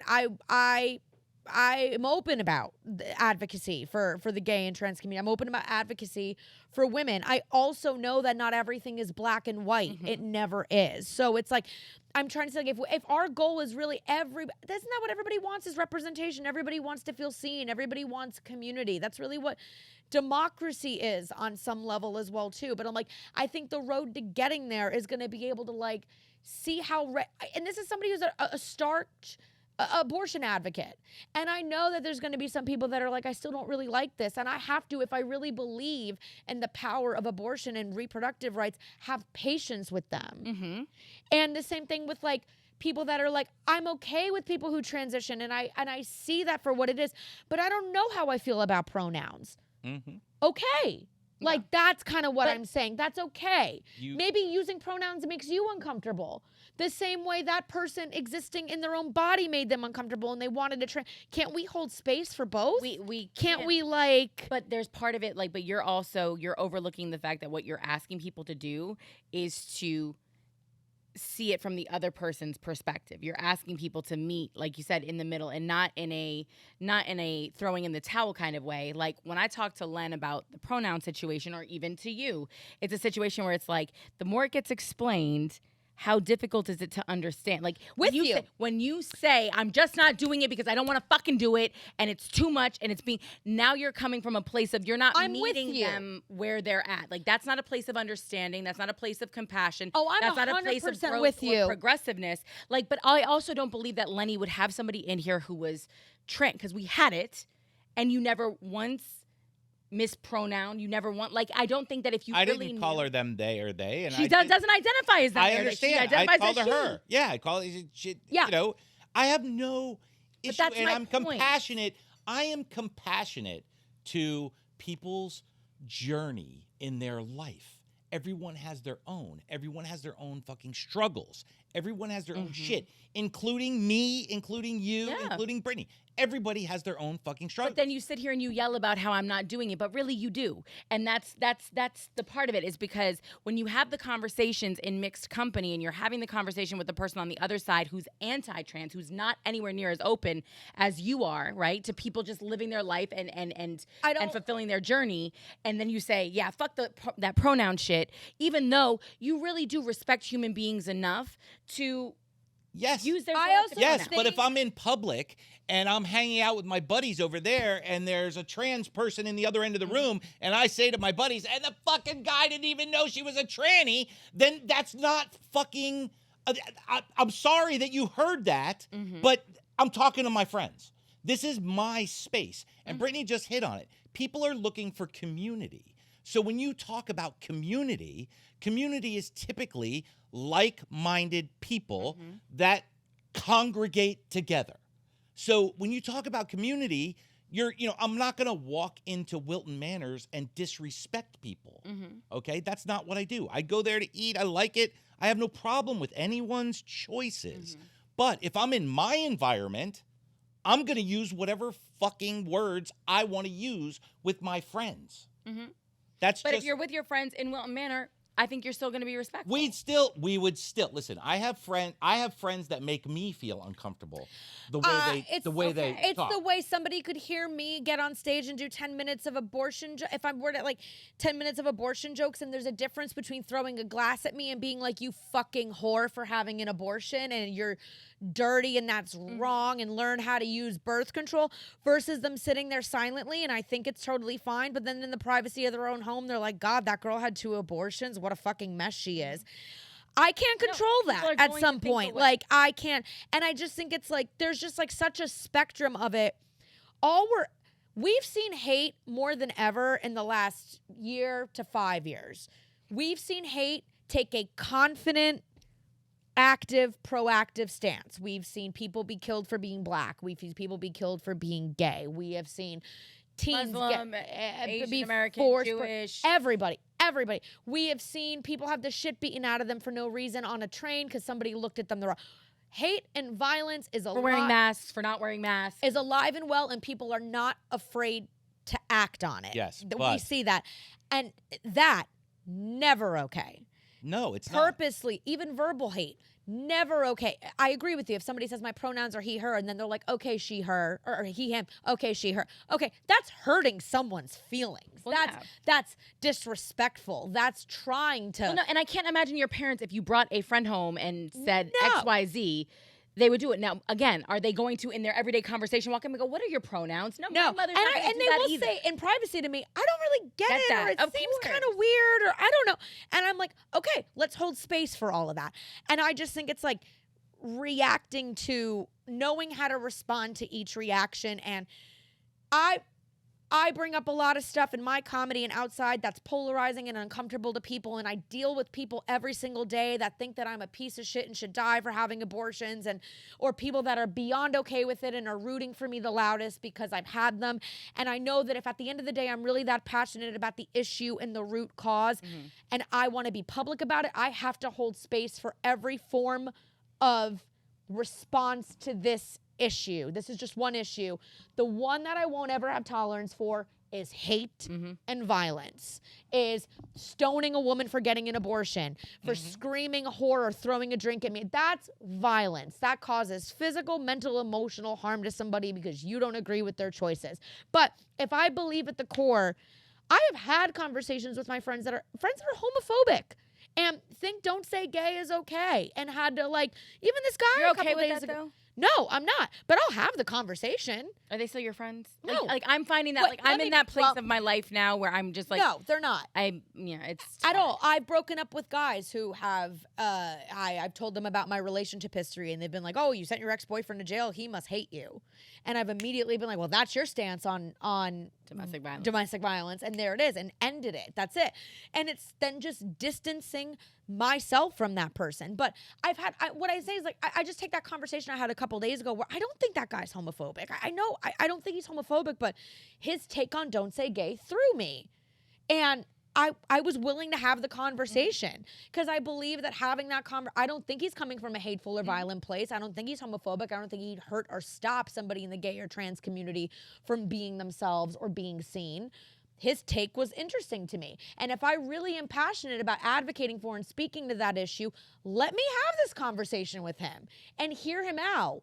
Because he's not saying, I think gay people should die and they're faggots. He's saying, like, I don't want sexuality and I don't really agree with people that hate that don't say gay. And I'm like, all right.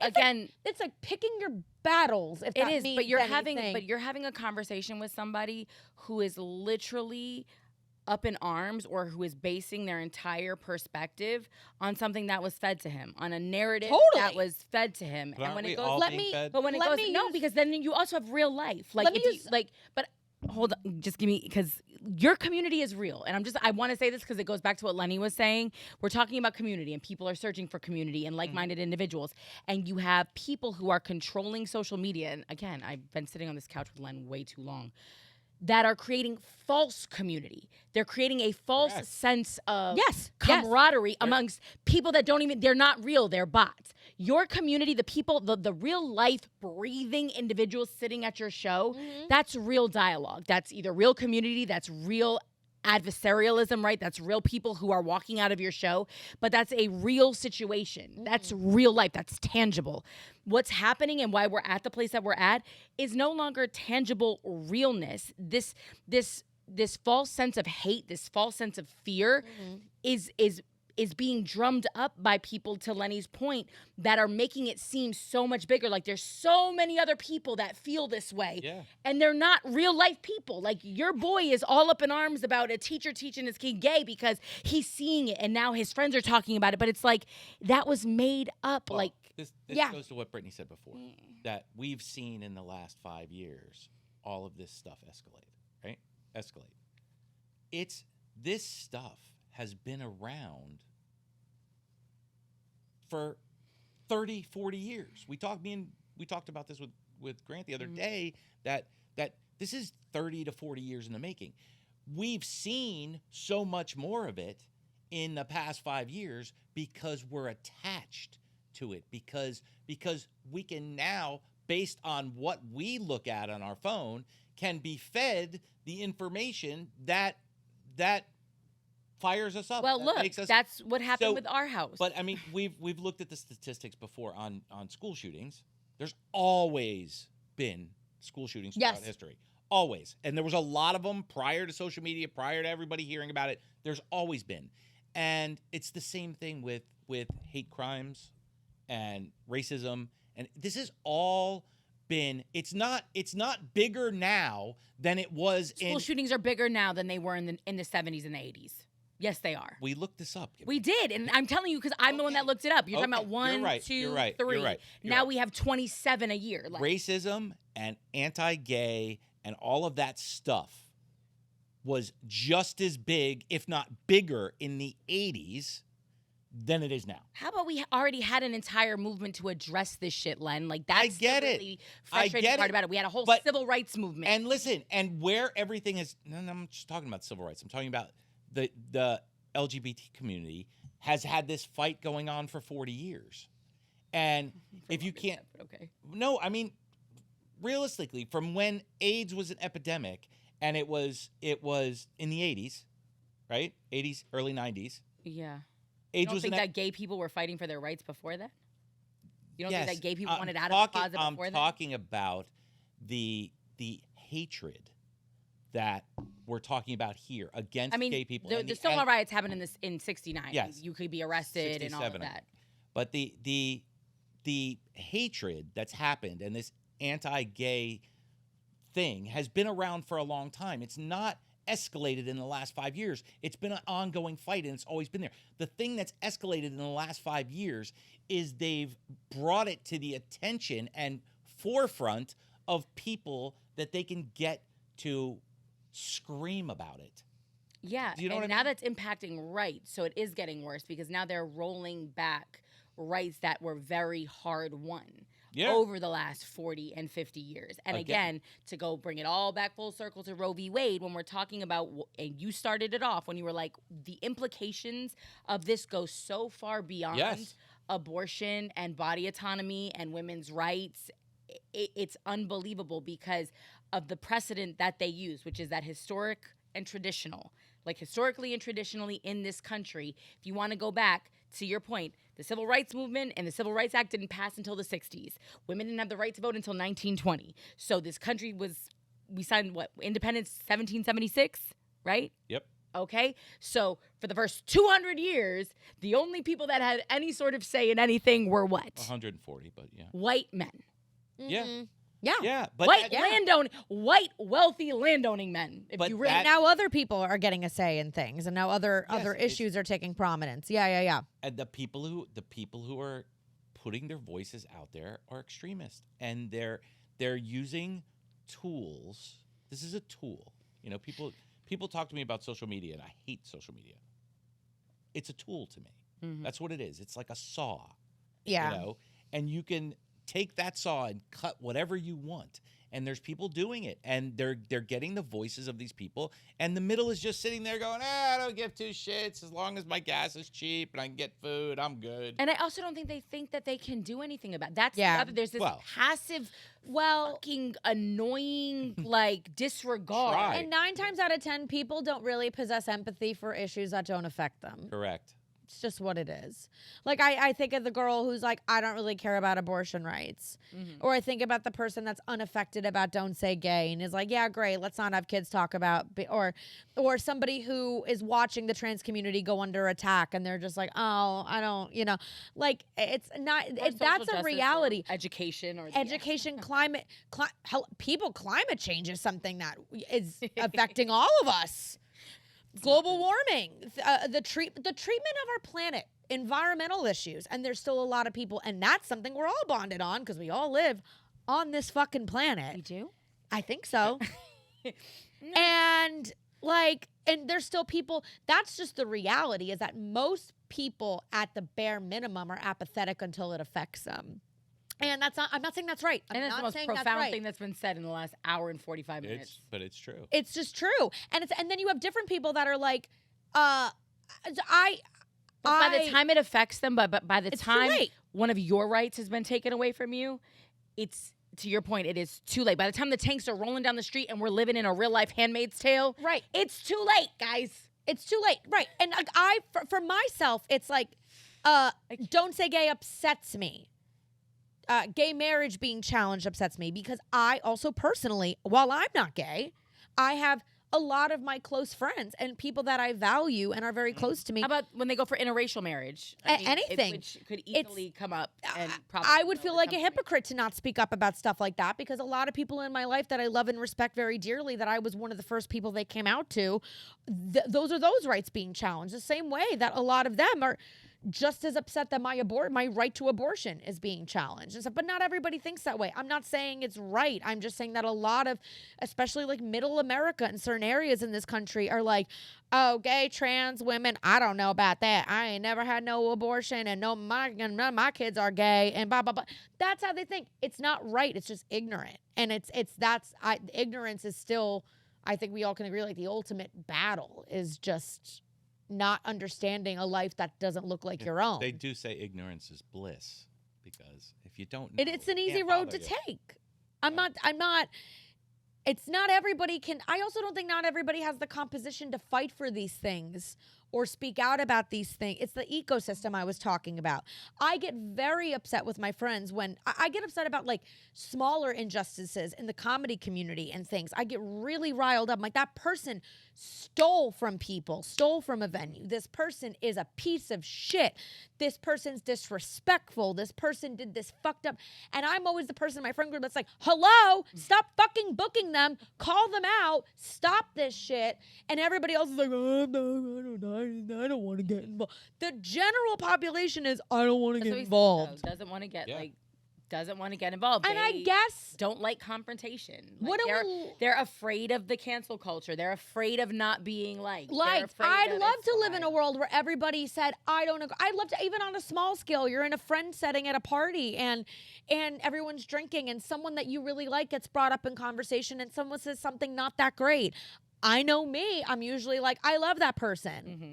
And if someone says, well, I don't, I think they're XYZ and it's really bad. I know me. And I say, well, I'm not going to be a part of this conversation because I consider them a friend and I like them. I don't care if that makes everybody uncomfortable. I take my drink and I walk away. Not everybody does that. Well, Lenny, the next time somebody talks shit about you, I'll be sure to say, I like I don't Lenny. give two fucks. I like Lenny. I can stand up for myself. Yeah, right. No, well, yeah. But it's like, I'm just saying, I wish we lived in a world where everybody was as vocal about these things. It's just knowing everybody's comfort zone and just trying to meet people there. And then, okay, so abortion is like it's the one I can speak to the most. It's a lot to feed and receive in person and social feedback about this issue. And I welcome it because I'm so out there about it. I know that this is what's going to happen with this. And which is what I think is happening with trans rights, gay marriage, issues of racial equality, everything. Everything's so out there. So when everything's so out there, which is a beautiful thing because of social media, mainstream media, art, everything, you're going to get everybody talking about it. You're going to get the people that are against it, for it, in the middle. Everyone's going to join the conversation and it's going to get sloppy. What I have learned to do with abortion rights is the people that are like, you're murdering babies, babies are getting beheaded and delimbed and it's sinful and you're going to hell. Those aren't conversations worth having for me. Those are mindsets and generational, religious, tradition. Those are things I can't fix. What I can focus my energy on is the person who's like, well, abortion, I don't think should be used as maybe birth control. Okay, it's not. I can have that conversation. That's what I'm trying to say. And like the whole choose your battles, greater scheme of things. Like, it's like, I don't know if approaching direct hate like the example I used with Don't Say Gay, where my friend was like, yeah, no, I totally get it. It's heartbreaking, but like, I also don't want sexuality being shoved on my kids in school. That to me was a conversation worth having. I was like, is that what you think this is? Let's talk about this. If he would have said gay people should die and I think that it's a sin to be gay, I would be like, you're fucking out of your mind and that's wrong. And I don't think I can fix that. That's so far extreme and stupid and ignorant and gone. You're murdering babies and delimbing them. That's like, I am better suited to put my energy towards the people that are in the middle and haven't quite figured out what they feel about abortion yet. And maybe hopefully positively inspire them to like see that by supporting it, it's supporting women in the eyes of the government and society. Or people that are like, I don't understand Don't Say Gay. Can this get explained to me? Sure. This is the implication around it. Most people don't like to admit that they don't understand something. But that's the other part of it. It's, the education system in this country sucks. Yeah. To begin with, Yeah. People got the gist of that bill from a 30-second TikTok that someone fed them. Mm-hmm. That's how they were presented that bill. I got checked with it one time when it first came out, and the joke was very new. I have a joke about Don't Say Gay, and I make it about the premises. that I think that politicians project. And that they're all making policies to cover their own ass. And it's a stupid joke. My gay friends love this joke. I'm like, Don't Say Gay got passed within the same week that DeSantis made strawberry shortcake the statewide dessert for Florida. That's true. And I was like, that's pretty fucking gay. My gay friends like love it. Like, and I'm It's like, true. he's projecting. Like, don't we think? And he's probably having a secret abortion in a Dunkin' Donuts. And like I'm doing all this stuff. But it's like, even I got checked the first time I did that joke, and it was brand new, and somebody's like, that's not what it's fucking about. And I, like, and then she started screaming facts. I was only catching half of it, but it checked me. I was like, if I'm going to talk about this on stage, I should go the fuck home and really, read read about it. Yeah. Make sure I'm understanding it. I'm getting it right. Did you change the joke? It's evolved a lot since then. But what I've had to do to make sure it doesn't come off as homophobic, because that's the opposite of what I am, is be like, we all know that we have all of the decisions. I start by saying that all of the decisions in this country, I think, are people just taking our rights and different groups of people and playing fuck, marry, kill.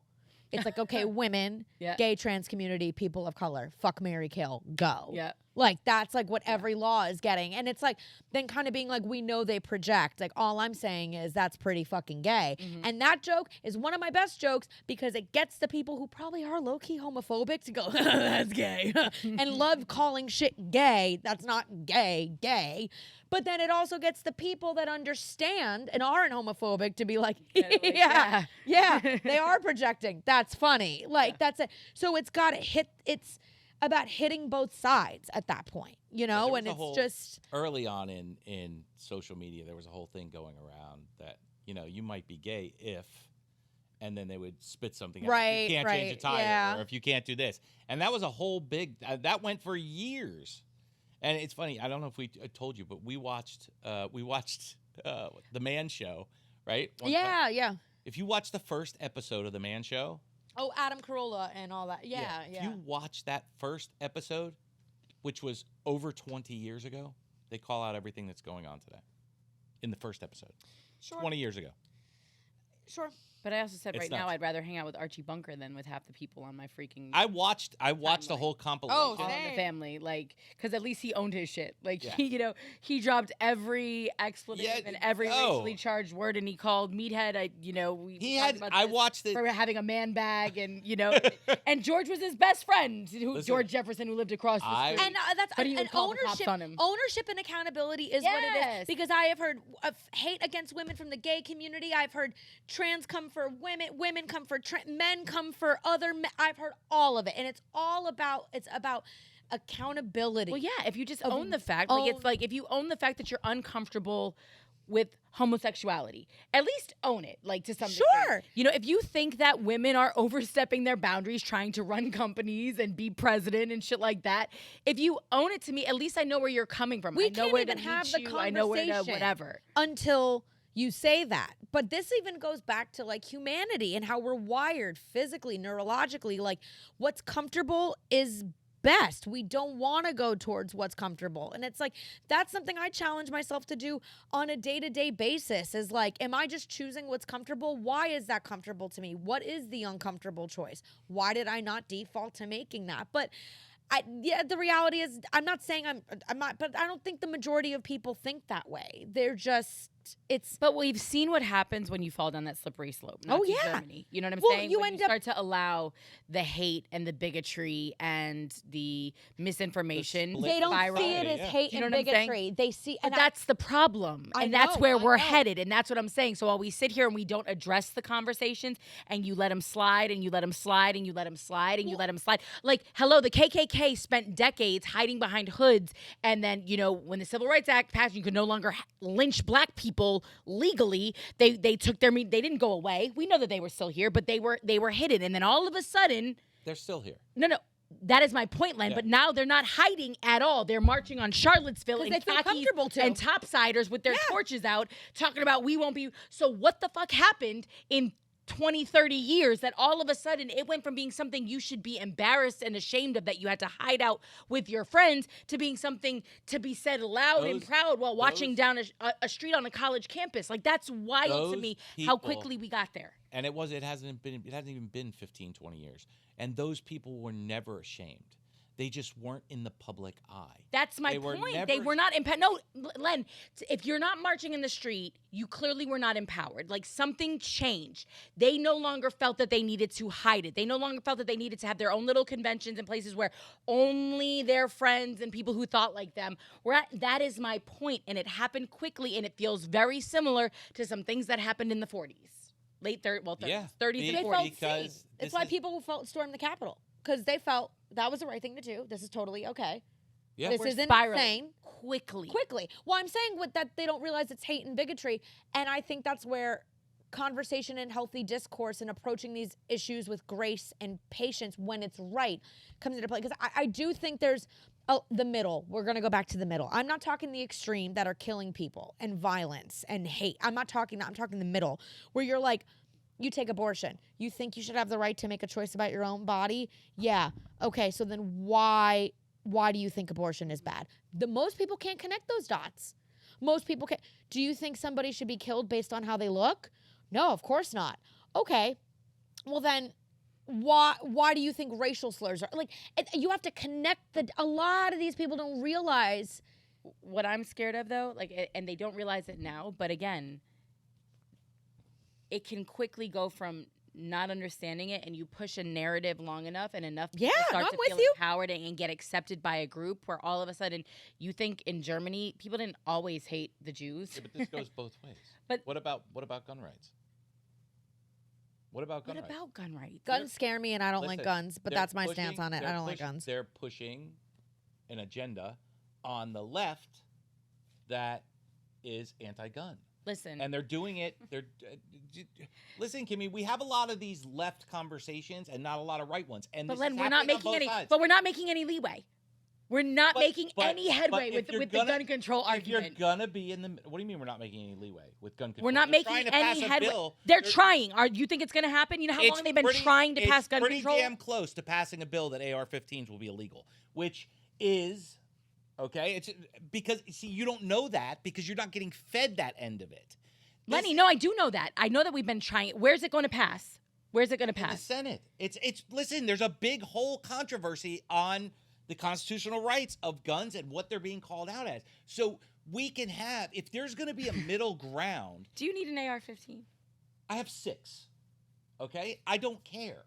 You It's just not- want them in case. Yeah, what? because I like to shoot guns. I want to protect my family if I have to. With an AR-15, that's the first weapon you're going for. I No, hate the first AR-15s. weapon I I'm hate going guns. for- I hate guns. The first weapon That's I'm going my for is the 12-gauge shotgun that's right Okay. next to my bed because I Yep. don't have to fucking be wide Yep. awake to hit something. Facts. Okay?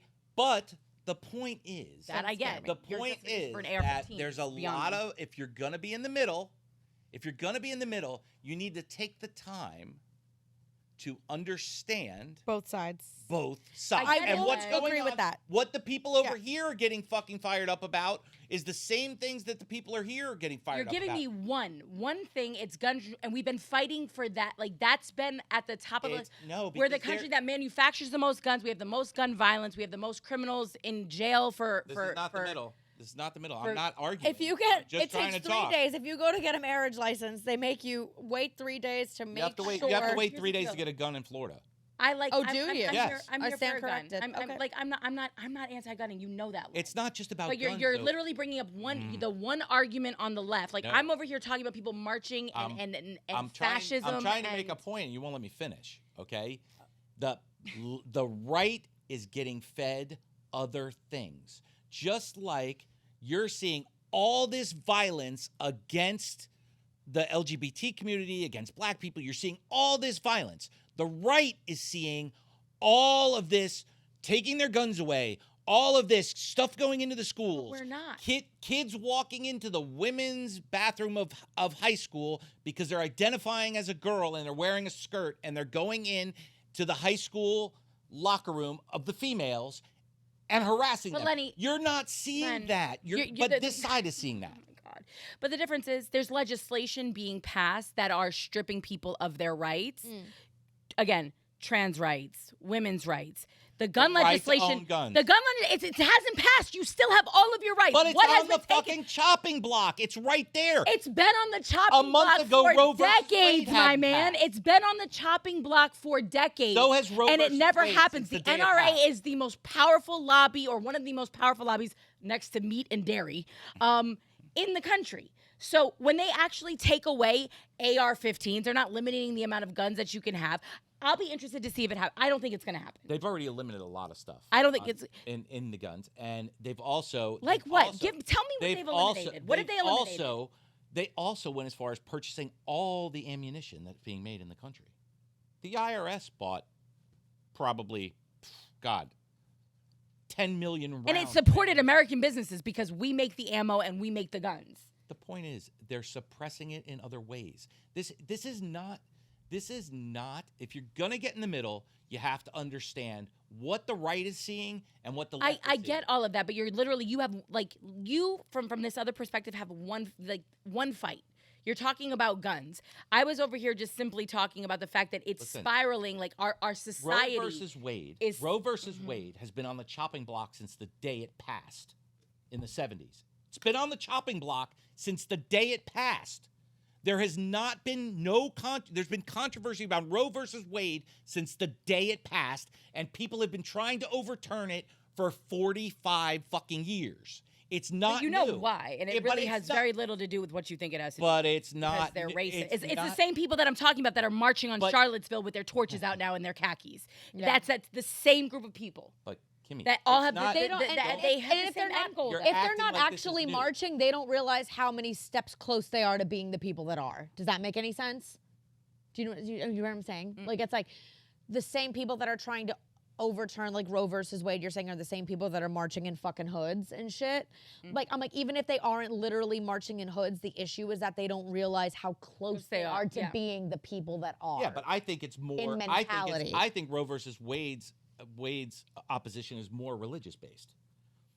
That's the. No. That's the argument that they use. That's how they galvanize. That's how they got women to come out and go against other women. That was the issue that they used. The Venn diagram in that, if you put religion and abortion rights, the Venn diagram right in the middle is sexuality, which is something that everyone has it's also over angle. taxes. It was also over tax And exempt money. status. Like that was evangelical Christians were on the chopping block to have their tax exempt status taken because they had racist policies within their schools. Yeah. And they wanted to segregate their schools, and Congress said, listen, either fuck off and either knock it off or we're going to take away your tax exempt status. So they said, what can we do to get a little bit more power? And they needed to find something, and that is when they turned their sights on abortion rights. And because they couldn't get white Christian women in the South to overtly vote in favor of racist practices.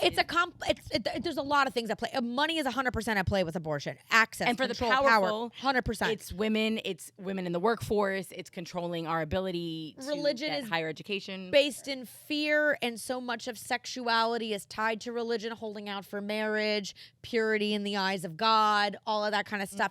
Religion is the tactic in order to convince people that abortion is bad. So therefore also they don't make money off of these independent clinics. They make money off of women carrying a baby to term for 9 months and then raising the baby. That's really what it is too. Money in the cure. But I think sexuality is there because that's a mental tactic. You know, like so many people that were raised in Christian, Protestant, very religious households. Sexuality was challenged, waiting until marriage, purity, masturbation, all of these things. So religion is the tactic to brainwash them to think abortion is dirty, right? Because you fucked too soon. You need an abortion. Yeah, you're gonna It's go a blind tactic. if you masturbate. Correct. And that's predominantly, Yeah. unfortunately. Which is why most Tactic, men lose tactic. sight in their It's 40s. also, and it's control over the masses, which religion has always. That's had. it. It's But also the people keeping that women are down. In power. It's about the money. Ask the Catholic Church. Sorry, Catholic Church. Oh, fuck the Catholic Church. If we make this a clip. That is a clip. Fuck the Catholic Church. But And also thank you to the Catholic Church because it's the reason I am the way I am as a feminist woman and comedian today because it's like I'm so glad I'm so glad I'm freed from what was attempted to be shoved into my face and that I was just able to navigate that shit on my so own. you're fully aware of the shoving down the throat of something. Of something, yeah. Gotcha. And I didn't mean that in a sexual way at all. Sorry. No, I didn't. I should have clarified. Well, No, I there's didn't think two that way. guys in the You room. know, took I it was, that way. but anyway, listen, I know that this conversation has gotten derailed. Len, I'd rather put abortion rights and gun rights on the same playing field in the sense of the amount of time we've been fighting for them. I think that that's probably a better example, and I got a little heated just because we were talking about the 30s and the 40s and Nazi. I'm more concerned with that. I'm not concerned with us having good fights about about democratic things. I don't want to see our country digress to what it was in the 20s, which is a lot of people would like.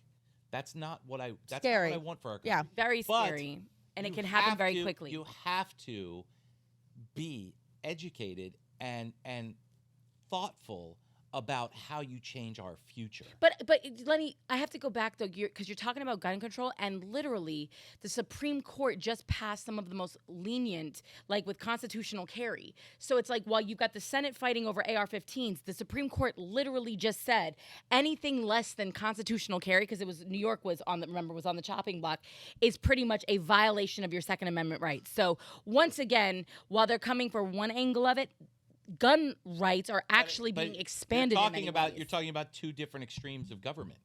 You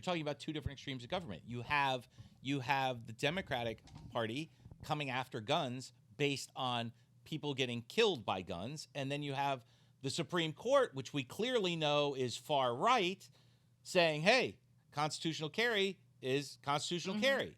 You know, but what I think the hypocrisy lies in is constitutional and upholding constitutional rights is perfectly fine when it comes to the gun.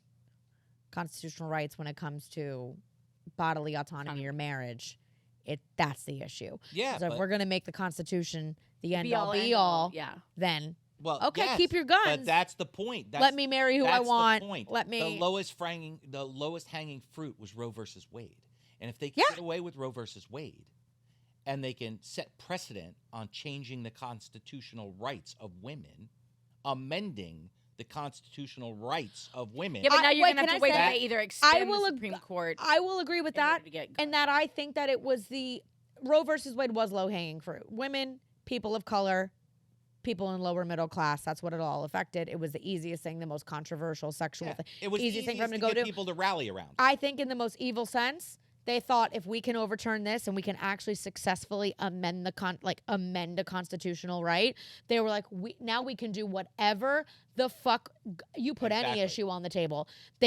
Abortion was the scapegoat. Oh, we were able to do that?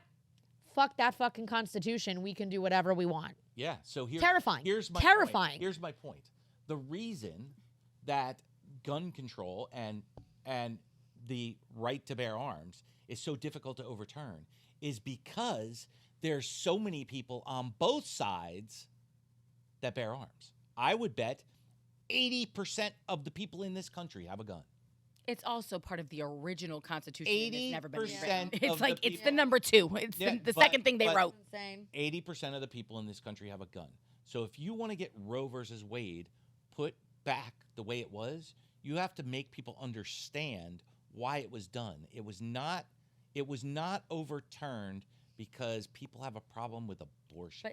It was overturned so that they can start pushing an agenda backward. The agenda that we've been talking about all afternoon. But literally. if you want to find people, and disenfranchised, marginalized people are at the top of that argument about is it live, is it not live, is it a person, is it not a person? Don't have that argument. Have the argument of this is a constitutional right, and they've taken it away.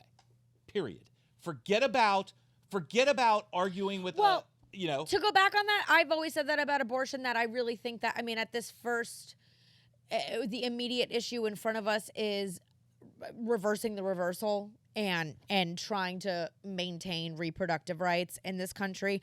I think the end goal, the larger, bigger picture goal, is getting to a point where those who need abortion, uterus owners, that is folks in the trans community, women, everything in between, anyone who needs abortion or reproductive care should not need to explain why. That's the end goal, right? Like the current goal is getting it back, protecting that constitutional right.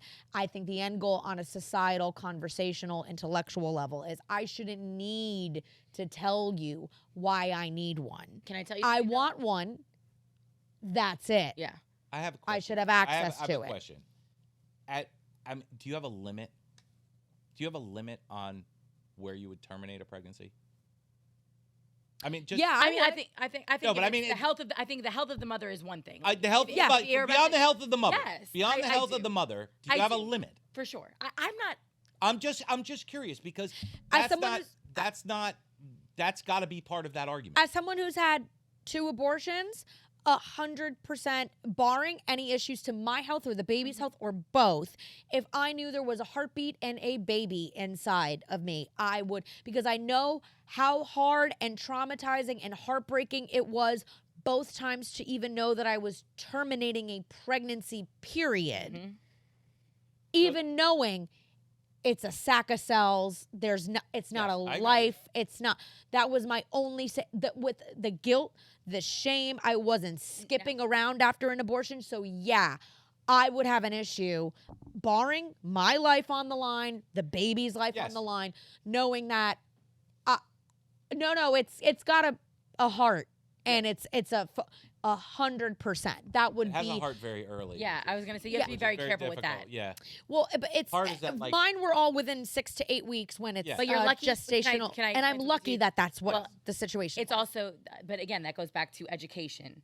It goes back to understanding your body. It goes back to your age. You have a 10-year-old who's being raped in wherever it was, Ohio, who ends up pregnant. Yes. 6.5 weeks. The state refuses to give her the procedure. Right. She's 10. Right. You know what I'm saying? Yes. what does she even know about her body at Yes. 10 years No, old? And then that's Like, absolute. that's ridiculous. But- 15 weeks, though, in Florida, I'm not mad at 15. I'm going to be very honest. I'm with Somebody you. may be upset at me either. for saying that. Like, Me but too. if you're closing in on 4 months, You and should you know haven't realized that you don't have a period. Now, there's people who have irregular periods. Periods. There are extenuating circumstances. It's a different know? kind of abortion at 15 weeks than it is at 6 to 8, and I think that's fair.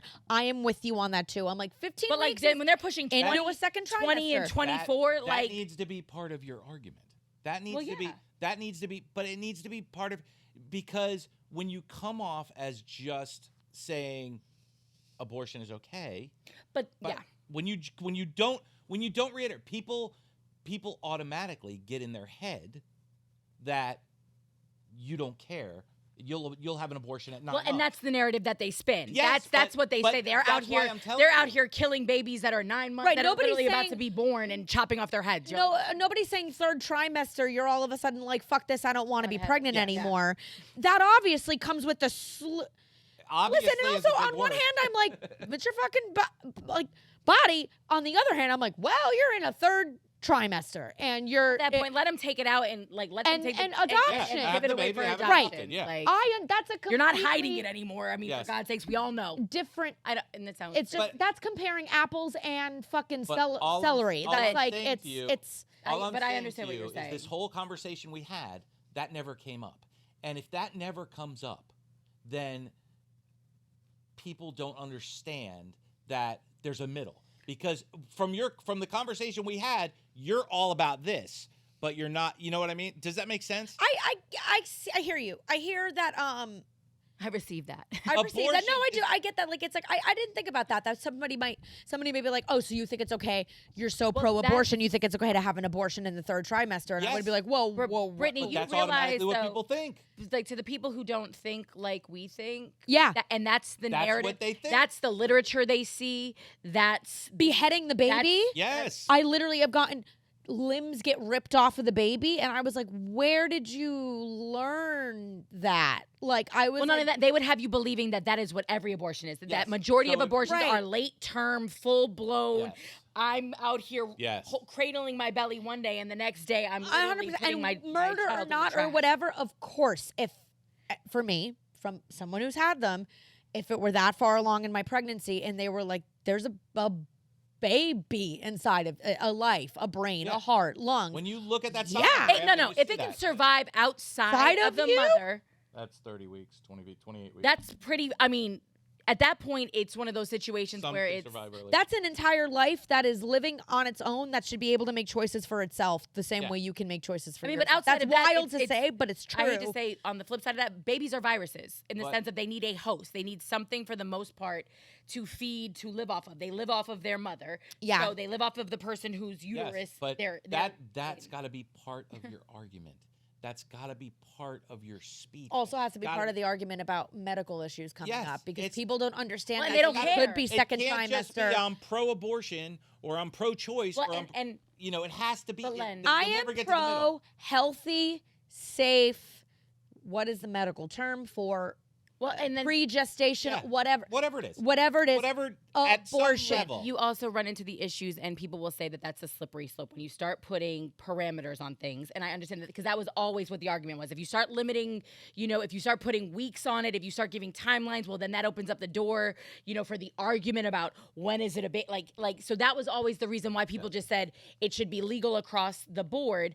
But the other thing is, if you're in a violent and abusive relationship, maybe you can't access abortion care. So now that's a problem. Maybe it goes on and, it goes further and further and further. So by the time you're able to get out, those are all the arguments. It's that also not that people- easy to travel state lines, which is something that keeps coming up, and people Well, are they're trying just to like ban people from traveling. That's that too, and amazing. period tracking apps and seeing that you traveled. And or I pulling know your this search seems history to see extreme if and you crazy, Google- but in a state like Texas, they're doing that shit. Oh. They're tracking period, and not only Texas, and it's not that easy. It's not just, especially now that you have put a time crunch on it, and Roe versus Wade has been overturned. Women that were on the fence have been flooding clinics and making that now the choice is even clearer to them to do that thing. It's not that easy to run to another state, get an abortion, and it's all hunky dory in 5 days, and you're fine. That's And you it. saw what Indiana did. Yeah. Indiana literally banned. Also, what about abortion, barring, emotionally- I think, incest and whatever, and that was a state the little girl that was in Ohio actually went to because at the time they had more lenient laws. Yeah. Until it passed through the Senate, so that was where she was able to go. But I mean, the fact that women could be barred from traveling within the United States of America, this Crazy. is a very real thing. And 200 Republicans in the House of Representatives in Washington D.C.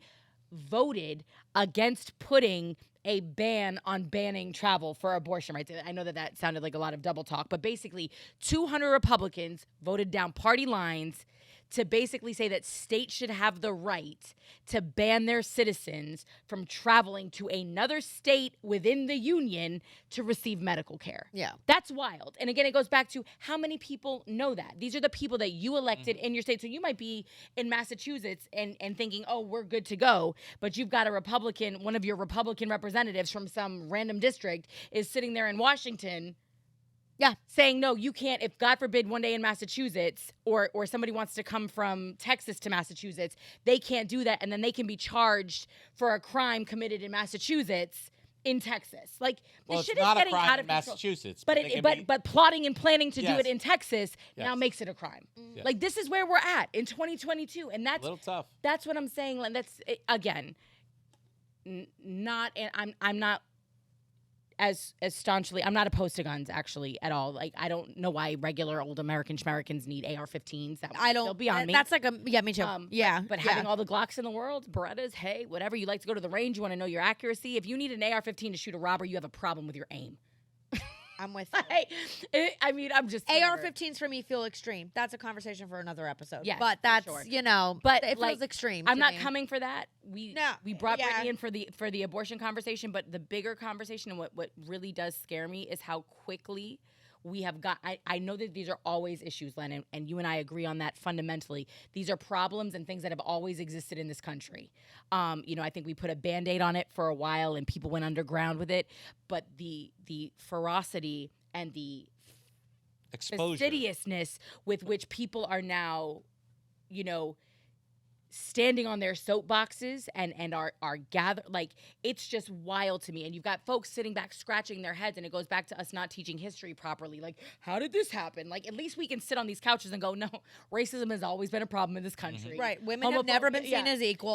We are at least of one mind in that sense. This is not new, right? Yeah. But there are legitimately people sitting here scratching their asses in their heads going, how do we get, I don't, this is the Ignorance. problem. And you're going, what fucking America have you lived in? And I love this country. I'm not saying that I don't. Like, that's not me saying, oh, boo America, which somebody will take it as. That's not what I'm saying. Yeah. Best country in the world, but somebody will hear that when I say that. But it's just scary to me because we've already seen this happen somewhere else. And you can't tell me that all of those people in Germany that ended up following that man and all of those people in all of those other countries that ended up subscribing to his way of thinking started off believing that. It's they still may have had a happening- it's still little happening today in countries all Yeah. around the world. Yeah, no, this I'm is with not. you. Yeah. What happened in Germany was just. It was an awakening for us, but it's still going on. 100, but it's a snowball Genocide effect, is though. still going on in the facts. world. And all that stuff is still happening. But it's a snowball effect, is what Oh, I think yeah. I'm saying. Is that literally, It's control. and then people, the sheep, the people who don't like confrontation, just fall in line. That's the scary thing about it. And that's why I asked you, what are you willing to do to defend our democracy? And I think Roe v. Wade can go one of two ways. Like, it can start making us demand that they start putting things back on the ballot, and that could scare the shit out of them. And that's the other frightening part. And we'll have to have that conversation after midterms and in a couple more years, because they may have lit a fire under the asses of, some people that are like, absolutely not. We saw what happened in Kansas, and we saw what happens when you put the power of the vote back in the people's hands. And we have been very, we've acquiesced. We've allowed them to take our power away. We've sat back. Yeah. We vote every now and then. We put people in office, and then we get mad in 2 years or 4 years. Oh, nothing changed. But maybe you don't vote again because now you feel dejected. Yeah, I voted in the last election, and I'm worse off now. So fuck it. It doesn't even matter, right? And hopefully, this kind of thing where it's like, no, that was a constitutional right that they just took away. And now I want the right in Florida to vote and make sure that it stays at 15 weeks or whatever it is. But with that being said, I worry that they will find a way to circumvent that when they realize that, oh shit, the people realize they've got the power. Yeah, you know what they're going to do? There's going to be another pandemic. There's going to be another. Oh, fuck. There's going to be another fear thing that the American people are going to feel. It's gonna happen. It's gonna happen. There's gonna be a food shortage. There's gonna be this. There's gonna be a disaster. Food shortage in a company that throws away millions and millions of tons of food every single day. It's Literally. going to be. That's how they control people, is through fear. That's the only way you can control people. And you use Germany as an example, but it goes back to way before that. The church controlled all of Europe and just killed people the Inquisition, the Crusades, of course. Yeah. That's all the same shit. It's all the same shit. The thing about America is And it was the people that wouldn't fall in line. The thing about America is it was supposed to be different. It was supposed to be different than all of that. And the people who founded this country looked at all of that and said, holy fuck, you know what? If we give everybody a gun, then they can do this. No, they can defend themselves. Every country that's ever been overthrown, every citizen didn't own a gun. That shit was banned long before, so our founding fathers looked at history, and granted, it was 1776. So history up to that point had women still doing the dishes. Sorry. But, at that point, they looked at history and said, if it's going to be different, we need to do this. And now American people are not living up to that. Our government is not living up to that. Our government took over our country. Well, but we allowed them to, and that's the problem. Because people in 1776 appreciated the ability to vote. They fought for it. They spilled blood for it. You know what I mean? They lost loved ones to it. So they were willing to burn it all to the fucking ground. If we allowed for it that to happen, one right. If we allowed it to happen, how do we change it? Well, that's the whole point of we got to man the fuck up. Yeah. Yeah.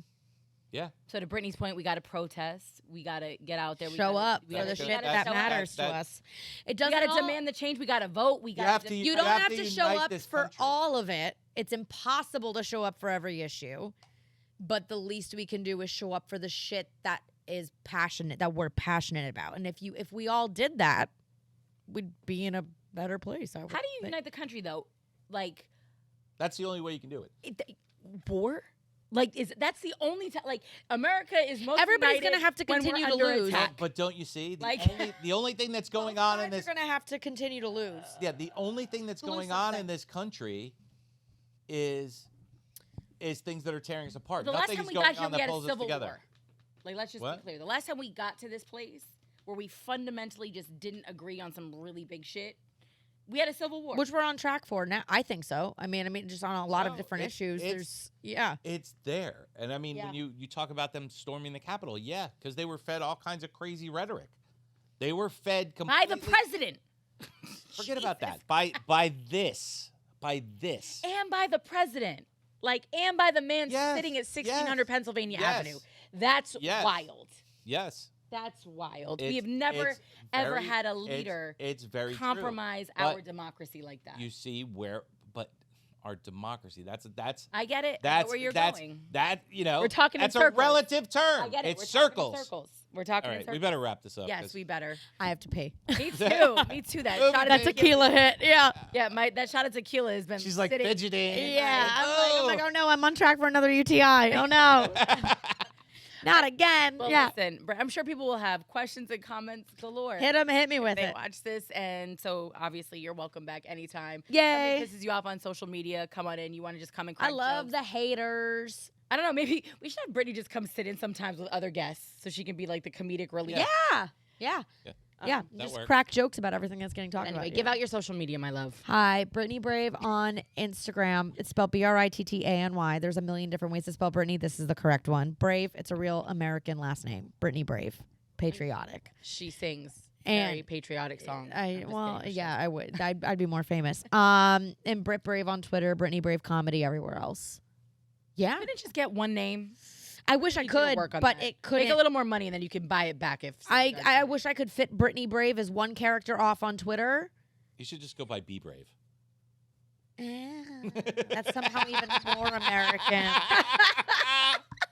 It's so like Bald Eagle, Brittany Bald Eagle. It's like, yeah. Anyways, hello, Brittany Brave. I'm gonna pee on myself. Listen. So much. Like, subscribe, you're gonna pee share, on my follow. couch, We're on YouTube. Listen, it's leather. We can wipe it off. And also, it's a casting couch. Peeing on it Hello, is that's accepted. probably the best thing that's happened. That's a on this. fetish in Actually, some Kim, places. Shut up! You're just making me want to I need to just Ah! shower and throw my clothes in the wash. Now that you say all of that, We all are Like- going to hell. like, subscribe, share, follow, leave your comments.